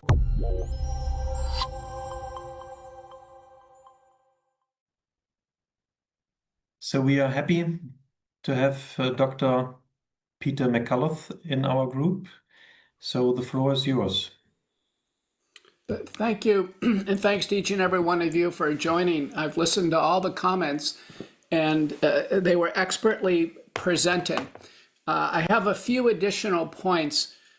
From an infectious disease epidemiology perspective, it's always a mistake to vaccinate into a widely prevalent pandemic, because that vaccination will just cause mutations in the virus and cause the pandemic to be prolonged, which is exactly what happened. So the idea of vaccination with any vaccine was a giant mistake, and all countries should recognize that. And their public health officials, we should never vaccinate again into a widely prevalent pandemic. As you've heard today, the vaccine was worse than the infection itself. And best estimates are more people have died from the vaccine than they have from the infection itself. Vaccination was never needed because young people, the syndrome was very mild. And for older, more frail patients, we had early, effective multi-drug treatment protocols. In the United States, they were widely supported by the Association of American Physicians and Surgeons. Now, here we are, more than 5 years into this disaster, and in a paper published by Holscher and colleagues in the journal Science, Public Health Policy and the Law, there is a broad call to remove all COVID-19 vaccines from the market, and we cite all of the international groups who are making that call, including lawmakers, and we've summarized all the other manuscripts in the scientific peer-reviewed literature that have concluded that the risks far outweigh the benefits. Now, in the last few weeks, we've seen the US CDC drop its universal recommendation for COVID-19 vaccination across all groups. So the public health agencies are quietly backing away from COVID-19 vaccination, and this group is unified in making the call that all of the vaccines should be removed off the market, particularly the messenger RNA vaccines. The entire platform should have a moratorium, and that would include the Pfizer Moderna vaccines, but also the Moderna respiratory syncytial virus vaccine. The messenger RNA vaccines have no ability to shut off production of the antibody. In my practice in Dallas, my office is filled every day with those who are injured and disabled, damaged from the vaccine. And in a research case, we now have circulating Pfizer messenger RNA and its spike protein circulating in blood and found in tissues 3.2 years after the last administration. I've testified the US Senate and the US House of Representatives, and I've told them I think we have 5 to 15 years of clinical concern over every person in the world who's taken a COVID-19 vaccine, particularly a messenger RNA vaccine. So there should be a moratorium on any further injection of the messenger RNA COVID-19 vaccines. I think broadly all messenger RNA vaccines and broadly all COVID-19 vaccines. And secondly, there should be a dramatic turn towards research into methods by which we can screen and detect, risk stratify, diagnose, and then treat patients who've suffered COVID-19 vaccine injuries and disabilities. Sadly, many have died, and it's too late. We clearly need autopsies on those dying, particularly where there's no other explanation for their death outside they've received a vaccine even years ago. It's only with these measures will the world begin to recover the giant insult to the health of mankind and begin to recover and move forward. I think, unfortunately, longevity as well as fertility and continued disability will grow larger if these steps are not taken. I'm Dr. Peter McCullough, practicing internist cardiologist, president of the McCullough Foundation, and the chief scientific officer of the Wellness Company in the United States. Thanks so much for listening. Thank you very much for sharing your perspective. Everyone is looking very intensively to what is happening to the US and the new government. So we are happy that you shared your experience and your science with us. So thank you for all speakers for sharing your perspective. It was an enlightening overview. The journalists have now the opportunity to ask their questions. So please, as journalists, tell your name and organization and the name of the speaker you want to ask the question, please. Sorry, I have a question. I don't know how to find the raise hand option, so it's my fault. Actually, this is a question to all participants. I do not want to name anyone personally. My name is István. I'm from Hungary, from Magyar Jelen, and I want to ask because in Hungary we are facing a lot of damage regarding the child vaccination, and I heard that some vaccines made for children are maybe switched to mRNA. And my question would be, is there any experience with that worldwide, that some vaccines changed to mRNA already, or do you have any information about that the original normal vaccines are being changed? Thank you. Thank you, Mashi. So we have the question is open for everyone who feels that he has the information about that. Please just. I don't have information about them being introduced without knowledge. That may be happening in Hungary, but certainly in the trials, there's been an RSV vaccine trial using mRNA technology, and they had to drop the trial for under 2s and for over 80s, interestingly, which are the two groups at highest risk from RSV, because there were such severe side effects. That's all I would say so far. Any additional comment? Yeah, that is as the previous, as Dr. Ross said, the RSV, but this is not for children. It's definitely, it was 2 weeks ago a conference in Hungary for pediatricians, and they've, on a slide I've seen there is RSV for adults. mRNA, this is which is the second mRNA vaccine, which is officially mRNA, one of the RSV, but this is for adults. For children, officially there is no. I was searching because of the Hungarian situation. Even the BCG is not officially, and I don't know if it is or something, some other thing has been changed. Regarding the BCG, which makes us suspicious, even doctors with whom I work, this is the hemangiomas. Okay. These. So may I add one thing? I don't know about specifically the question, but I would like to tell the journalist that in Brazil, the Brazilian children, the anti-COVID is compulsory, so they receive mRNA vaccine. So this is so I don't know in the other countries, and but this is the news, the information that I have. Thank you, Laura. Unbelievable. Yeah.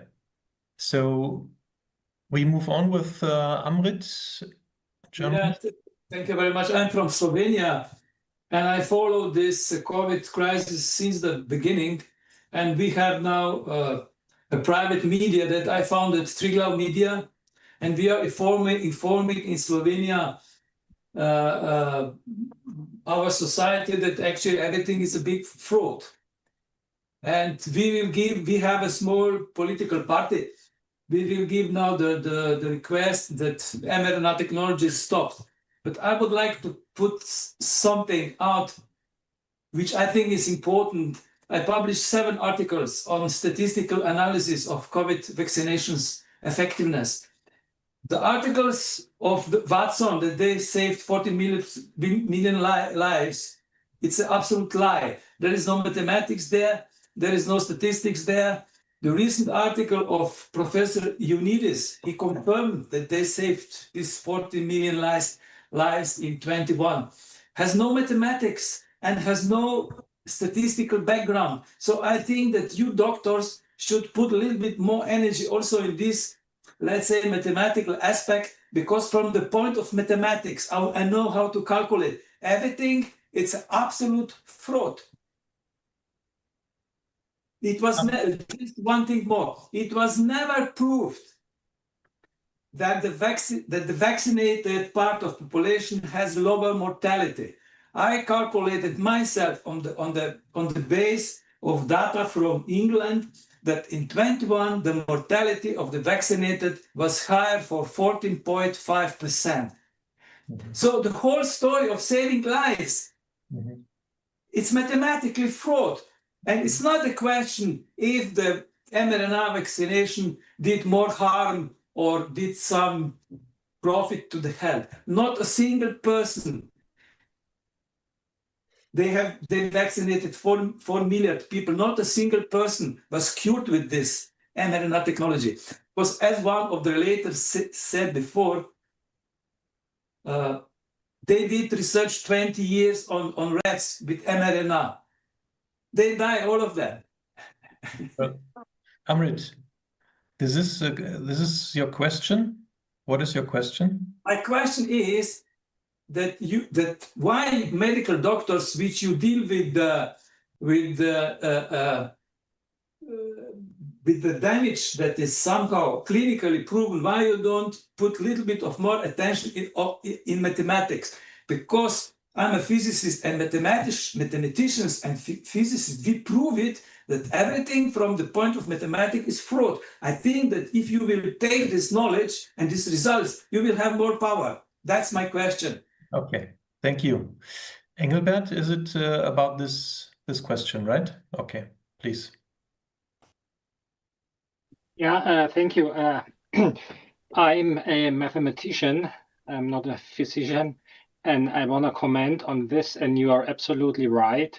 And what we see since years is that those studies claiming that millions of lives have been saved are only modeling studies. And these are models with unclear input. And there is a rule in modeling. The rule says garbage in, garbage out. And this is here the case. And of course, there are some other studies regarding the lives that have been saved.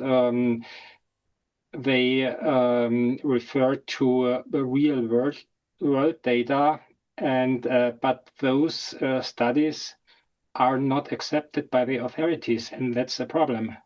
They use just the unrealistic modeling studies with not realistic input. That's the point here I want to mention. Yep. What one additional question, Amrit? Okay. If we would take this really seriously, we could go to the court, because the science was misused, mathematics was misused to cover the crime. You know, you can ask if you have, let's say we have on every university, we have a professor that is good in statistics. Okay. I send my papers to the 5 prestigious statistic professors in Slovenia. Never, ever somebody answer. Because if you have PhD in statistics, you see that everything is just a crap. So you need this article, it's a total crap. Watson article is a total crap, you know, and nobody is exposing this, because these people should go on the court, because they are hiding the biggest crime in the history of mankind. They are hiding. They are saying we saved 14 million lives. But these lives are not there. Yeah. They are not the statistics. They are not there.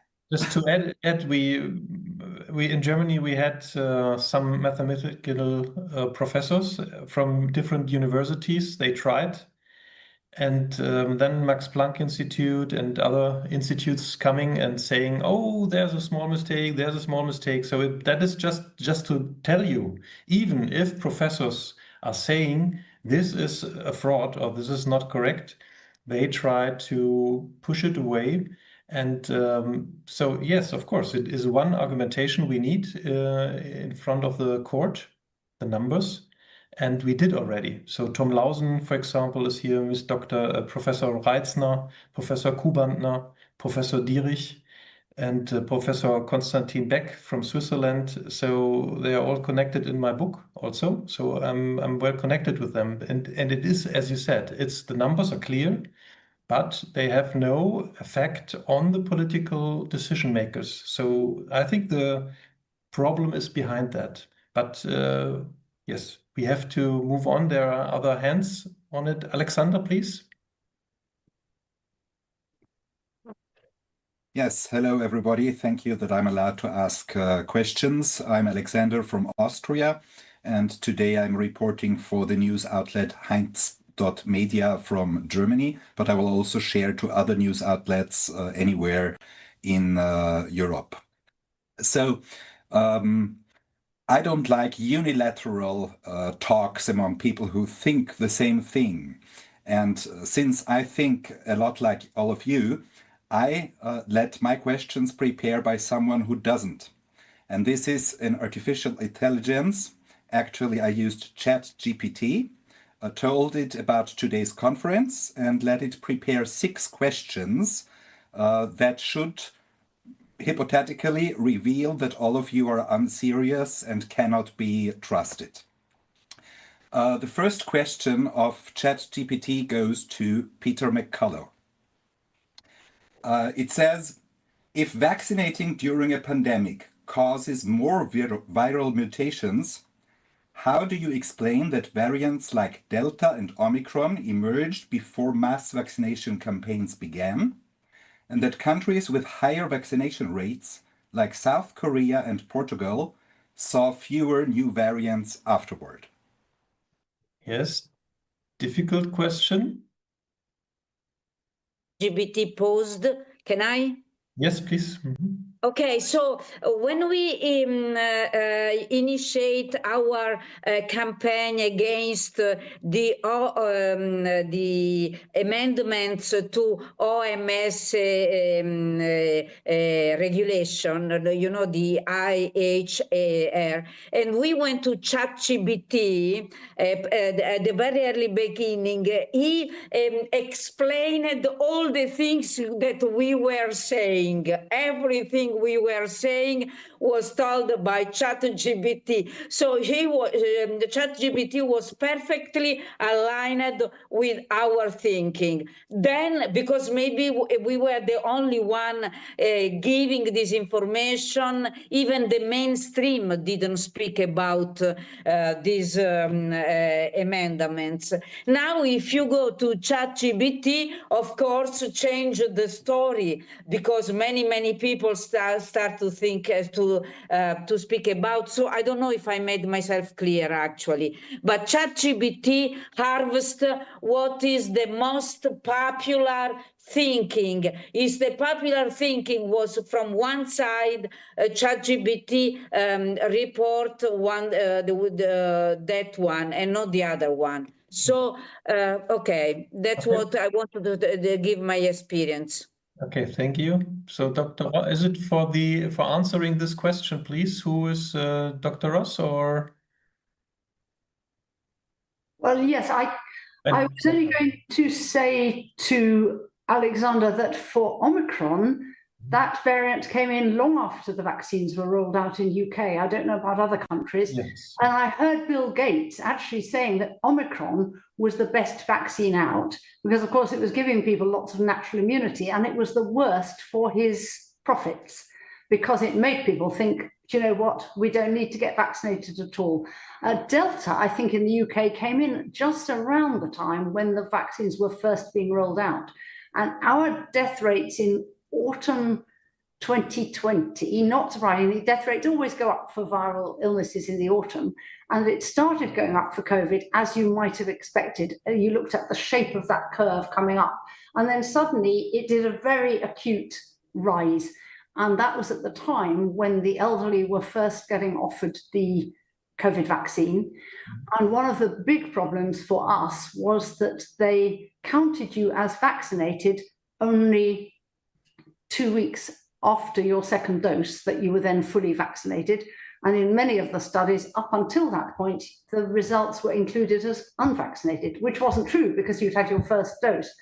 And the problem, which was again well shown in the studies before rollout, and it was confirmed by our Public Health England, was that you have an increase in COVID in the first week after vaccination, around 5 to 10 days, 5 to 7 days, the white cell count drops and you have an increase in COVID. So if you count those COVID cases as unvaccinated, you give a completely false apparent efficacy to the vaccines. So I think there was, frankly, a fraudulent approach to how they defined the efficacy. And I think a lot of those early deaths were probably COVID. They were labeled as COVID, but they were actually vaccine-related Yeah, we have to say that especially when ChatGPT, I often have this topic that if you don't prove it, what they are saying, it's really a big mess what they are building up. So it has really to be checked before we go for that ChatGPT idea. Paul Cullen and then Alexandra Henrian. Yeah. Thank you. I mean, nobody is arguing that, just to address the question, nobody is arguing that the virus doesn't mutate even if it's not vaccinated. The point that Peter McCullough was making is that if you vaccinate into a pandemic, you increase the evolutionary pressure on the pathogen. And so that, you know, that there's no actual, that's not a contradiction, you know, because the virus is going to mutate under natural conditions anyway, and particularly if we assume that this is a virus that didn't develop through natural means, that was developed in a laboratory, you would expect it to revert more or less to natural type as time goes on. So that's actually not a contradiction. Mm-hmm. Thank you, Alexandra. Yes, and I would add to what Peter just said that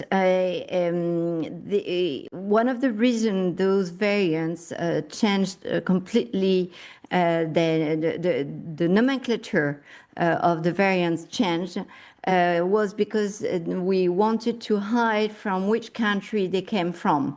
Omicron came from South Africa, and in South Africa, the vaccination took place very early on, back in 2020. So before the rollout of the vaccination campaign, because they had wild campaign of clinical trials that I reported on because they were described by Reuters, and in fact I was fact-checked to say that I was wrong, although it was reported by Reuters.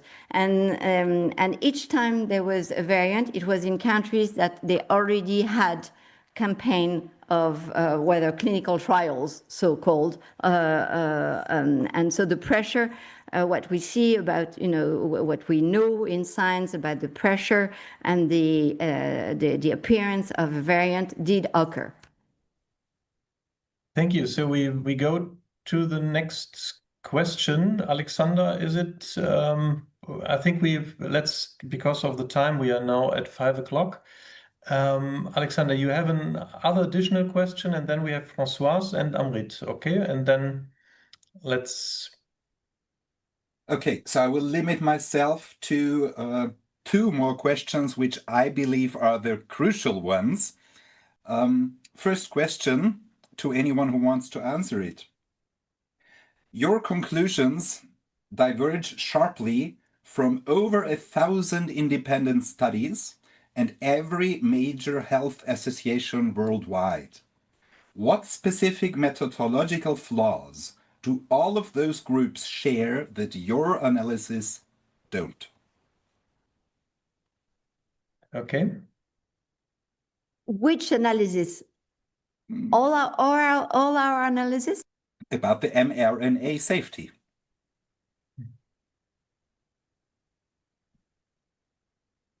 So I will speak on my behalf. Each time I sent a paper, it would be rejected because they didn't want a different voice in the scientific paper. So this is a big bias and a big flaw of whatever the paper have been, put up on the market. And the other thing is that they have been put in on the journals because they all shared this sentence saying it has been a wonderful thing that those vaccines, and you had to say that, otherwise you were not published. I call this a bias. Thank you. Ross, and I think also Gerald Dieker can speak about Germany and the Paul-Ehrlich-Institut. Yes. Ross, please. Well, yes, I was going to confirm what Alexandra was just saying about the publication bias, which is huge, and also the availability of the raw data, which again has been really problematical. So we, for example, in the UK, we showed that there was a significant rise in mortality in boys aged 15 to 19, just at the time when they were starting rolling out the vaccine to children. We went to the High Court in the Strand, and we had, because we went for a judicial review, the Office for National Statistics was obliged to make a response. Up till then, we got no replies from anything. So we went to court, and in their reply, they acknowledged that our statistical analysis was correct and that there was a statistically significant rise in death rate in that age group. But they would not investigate because they said it wasn't a strong enough signal. They would investigate when there was a stronger signal. They would not let us have the data because they said it was confidential. We could only say, how many children do you want to die before you consider that a strong signal? And I think if you look at other vaccines or other drugs over the years, most drugs have been withdrawn for far less deaths than have been reported into the national, acknowledged deaths. Many countries have said how many deaths their regulators have actually acknowledged. Dengue vaccine pandemics, all these, pandemics was withdrawn after, neurological damage, but not deaths like this. And it just feels as if this whole thing is too big to fail, like the banks. Is it, Françoise, sorry, you had the hand up. Is it about this question or? Yes, sure. It's about all questions, you know. So you're all doctors. So you know the number one for healing people is to make an anamnesis. So let's not just face the number they manipulate, because we have to come back to the causa causorum and make people remember how many times they've been cheated and tricked by the same ones, you know. So we have to use also history and our memory. Let's remember them, the tobacco documents, you know, Robert Proctor of Stanford, that showed us the tobacco industry ordered dozens of studies proving that tobacco is not damaging health. This is in all the mainstream newspapers. After, there is a power of the witnesses, you know, because they touch the hearts, and this is reality. Making people witness on adverse events of COVID vaccines is really very, very, very important. And this can change history, make them witness in the streets where all people go and discover this. Some days ago, we were in front of the Justice Court of Grenoble. Some people tried seeing us with the portraits of the victims, and they wanted to speak at the microphone. And many people filmed and shared this, you know. About justice, what has been said about justice and statistics, you know. In France, the judges are nominated by the President of the Republic and had his campaign financed by McKinsey, and also that made big contract between Nestle and Pfizer. So I don't know what we made an action in law, but let's not remember this. We have to multiply the angles. And to end with this, you know, so let's be visible and let's speak directly, openly to the people, because the number will be able to open the eyes to the people. And this is what we want, even if we don't manage in demonstrating, because everything is, everything is manipulated, and the media are so, okay? Let's touch the large audience and let's protect people in the streets by protecting them. They will change even if we don't know this, and we will save many lives. We can be sure we've saved many lives of people we will never know. Thank you. Thank you, Françoise. So, Paul Cullen, you have an answer for that question especially.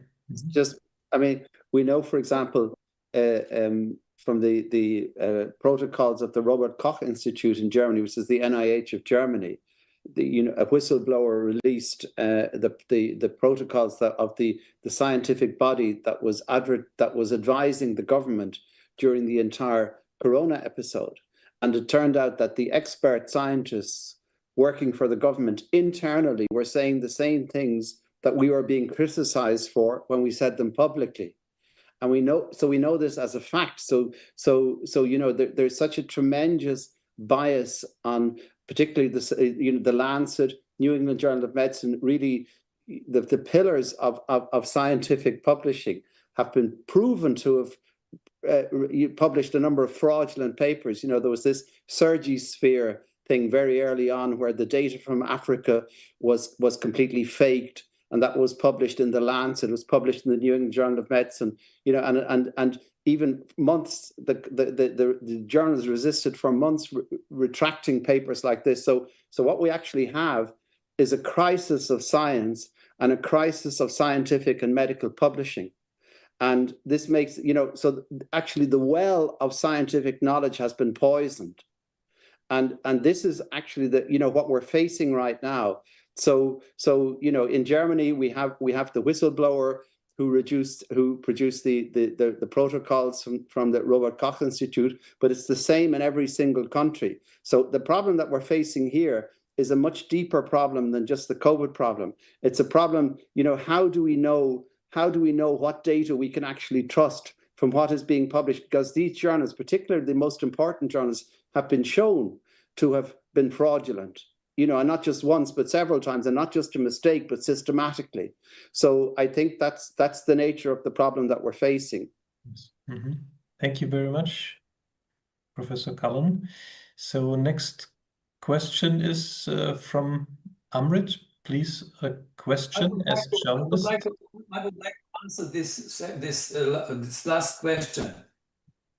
I studied myself for 37 countries the graph of the intensity of vaccination, and I compare this graph with the intensity of mortality. And for 37 countries, the more they vaccinated, the more damage the mRNA technology has done to people. Alexander, this, you check our world data, Alexander Ehrlich, you check that. You forget about GDP. Check our world data. Take whatever country take. The graph of the intensity of vaccination you have for every day, how many people they vaccinated in Austria, in Slovenia, in Croatia, and then you compare with the graph of mortality. I developed a mathematical algorithm on this. For every country in this world, it's mathematically valid. The more they vaccinate, the more people die. That's the end of story of your questions, Alexander, because you forget about GDP. GDP is programmed to lie, to make a depopulation via medical science and medical care. That's the fact. Okay. Thank you, Amrit. I also proved that with the Eurostat and DC data from Europe. It's very clear. I can support your opinion, yes. Dr. Alexander Hendrian? It's a fact. Yeah, okay. Yeah, talking about facts, a very prominent demonstration is the vaccination that took place in islands that claimed to be zero COVID. So because they closed the borders, such as Mauritius, they had indeed zero COVID until they started vaccinating. And then you had a rise in COVID and in COVID death as well. And you take any sort of island, whether Fiji, whether I can't recall because I had done them all, but basically every island where you could see that there was no COVID, you would start vaccinating and you would always get the same behavior, meaning increase in COVID and in COVID death specifically. So no bias, no nothing, no. Okay, thank you very much. So last question, Alexander, then we have to finish the press conference. Yes, thank you. Actually, many of you have answered another question, which I did not even ask. Let me just ask it so we can later cut it out and, your answers are already given. The question was, you've previously published in major journals.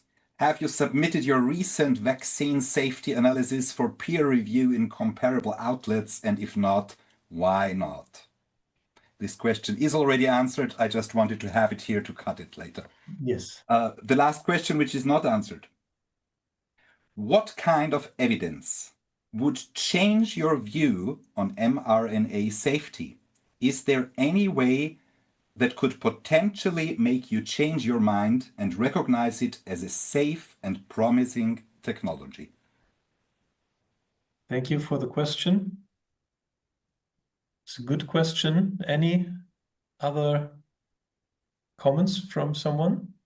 I'm not sure I understood the question. Oh, what has to be done by the pharmacy, for example, or the institutions that we say, okay, now we are committed to mRNA vaccines. We see, yes, they are safe and they are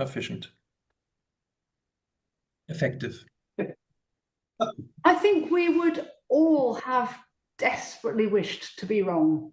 Yes. I cannot think of anything better. I have, friends, children who've been vaccinated. I would love to think that there was no danger to this. What would convince me? Well, one would be, we would have to have all the proper data which was linked, because, we can say there's an increase in cancers after there's an increase in vaccines, but then all we'll say is correlation doesn't equal causation. So you have to look at the individual level data, and they will share that data with certain institutions, but not with others. We, with the Heart Group, are currently on a court trying to get access to data so we can look. Then, of course, you then find yourself inevitably saying, yes, but have they altered the data since we asked for it? Because that's the level of distrust we've reached, if we're honest. And then I would look at other things like one of the German colleagues earlier was mentioning the histochemistry tests. I have a friend whose son got age 30-something, got colonic cancer. He was in the States, and she managed to get histology sent to Arne Burkhardt's lab, and they found the tumor full of vaccine-derived spike protein and not disease-related spike. Why are these not being done in countries across the world? Why have we no lab in the UK which will do this test? It's cheap, it's easy. I found a lab here who was willing to set it up, but their chief exec said, no, you can't do that. And so I would demand to see histology on all the patients who have died, looking at actual, is the myocarditis, is the pericardium, or etc. infiltrated with spike protein. So until you can show me that would certainly convince me. If you could show me for people who've died, but they really have no evidence, rather than that nobody has looked for evidence, because I think that's the problem we're faced with. It's saying that there is no evidence is being taken as meaning there is evidence of no harm, whereas what they're really saying is we haven't looked for harm, so we can't show you the evidence. Don't do the right trials. Why if they have trials, clinical trials, phase 2 went wrong, they pass to the clinical trials 3. Why they don't do active pharmacovigilance? Why they make so difficult to report adverse event in the passive surveillance? So I would like to ask the companies these questions. Okay, thank you. Paul Cullen, please. Yeah, well, I mean, this technology, was originally designed as a cancer therapy. Okay, we have to remember this, and even as a cancer therapy, it was never safe enough that a product emerged from it, okay? And there might be some use for this technology at some stage if you have some kind of severe inoperable cancer where the prognosis is dire. But this is, I mean, we have to imagine what we had a technology that was designed as cancer therapy that was never safe enough to be used in cancer. And then we had this magnificent idea to vaccinate billions of people around the world, including children, and pregnant women and so on, and this is just so completely mad. Okay, so I think what it might have some role in a very, very closely monitored research setting for inoperable end stage cancer. That maybe there, but that's about it. Also, still about this question, we need to really shorten the time. So after this, I think Wiltrud Schwedtje is also a journalist, maybe have a last question, but really let's finish now our conference. Eva, please. And then Helmut. This is just to answer the mRNA technology. So there is mRNA technology, and then there is the mRNA vaccine technology, where we have the lipid nanoparticle, and the mRNA vaccine toxicity is described in, anyway, in the book, which I put in the comments. I translated it to Hungarian, and it's translated into 6 languages. Which details the science of the mRNA vaccine technology. And if someone can write a book about this thick with all the proof that this is not toxic, then I might consider it. Otherwise, it's clearly declared what is the problem with it. And the mRNA technology as a cancer therapy, it doesn't have the lipid nanoparticle around it, so it can be targetedly injected into the cancer, around the cancer cells, unlike with the vaccine, where, about 20 times it was said what are the problems with it. It goes everywhere, no switch, off switch, etc. Well, I'm not a doctor. Because translated this book, I learned quite a bit about this technology. Okay, thank you. Helmut? There are two possibilities in order to trust the next candidate.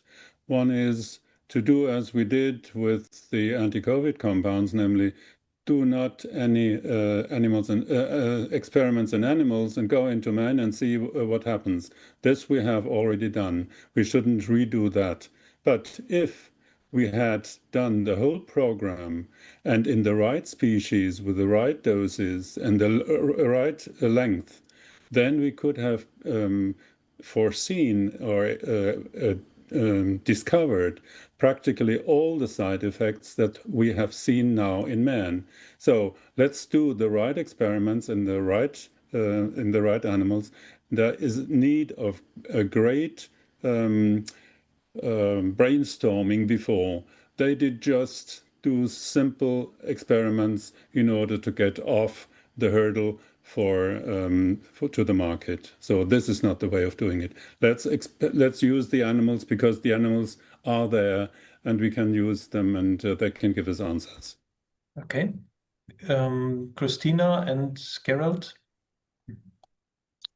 Yes, I would say that to prove something is really safe and effective, we really need to do studies and preclinical studies and then clinical studies and not put the phases of the clinical studies together because normally you have like one after another. The problem is that we have so much data about this mRNA technology that says that is really harming, that it would not be ethical to do clinical trials about those products. So I think that the big problem in this is that the pharmaceutical companies are really trying in every way.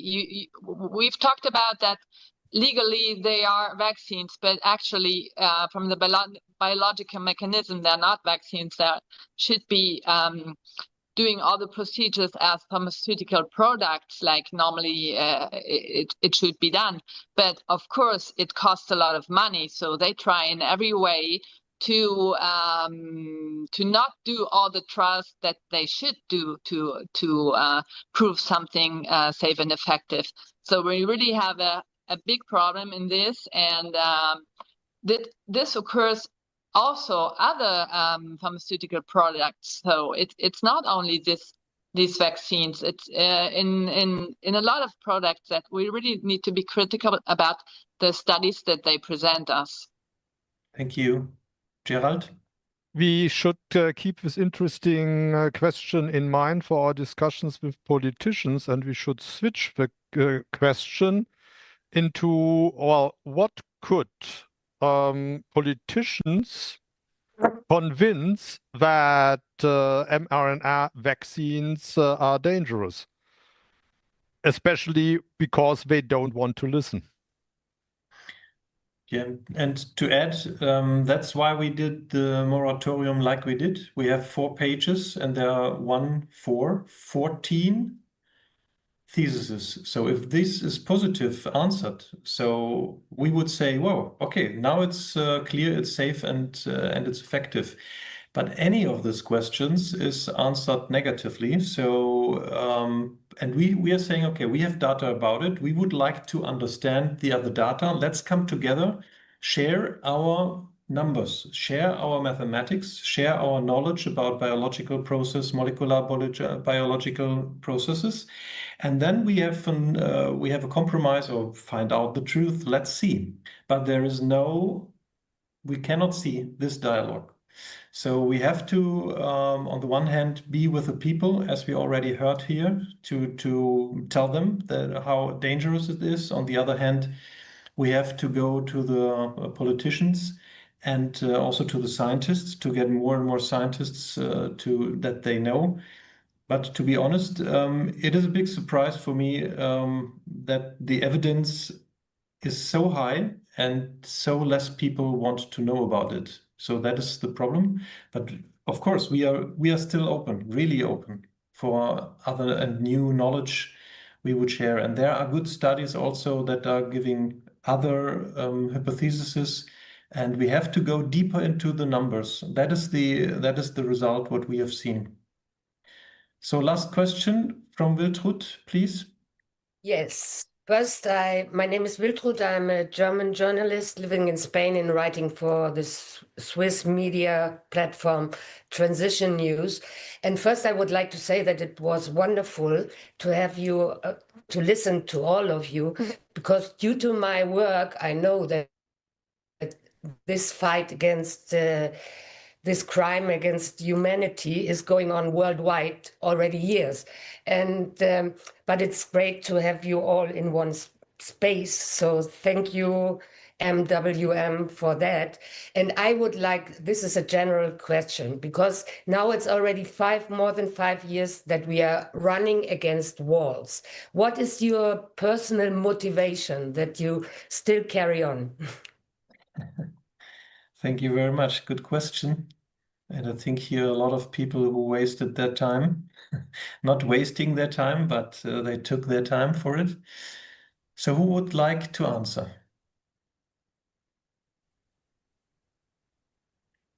Why do you think it makes a difference what we are doing? And it makes sense to carry on. Yeah. Because after all these tears and disappointments we had to go through in the last years, you know, where's the energy coming from? Yes, thank you. Alexandra and then Helmut. Well, I think I answered in my presentation, my short talk, is that I think that standing on our humanity, on the point of view of our humanity, we have to stop this genetic alteration of human being. So if I was losing the energy to fight for protecting the genetic inheritance of human, I think there would be a big trouble. So therefore, I find the energy to stand up and fight again and again. Thank you, Alexandra. Helmut, please. The energy comes from the fact that I have children and grandchildren, and I cannot leave it up to them to fight, to continue with the fight. So we have to set the ground, and then they will have to continue.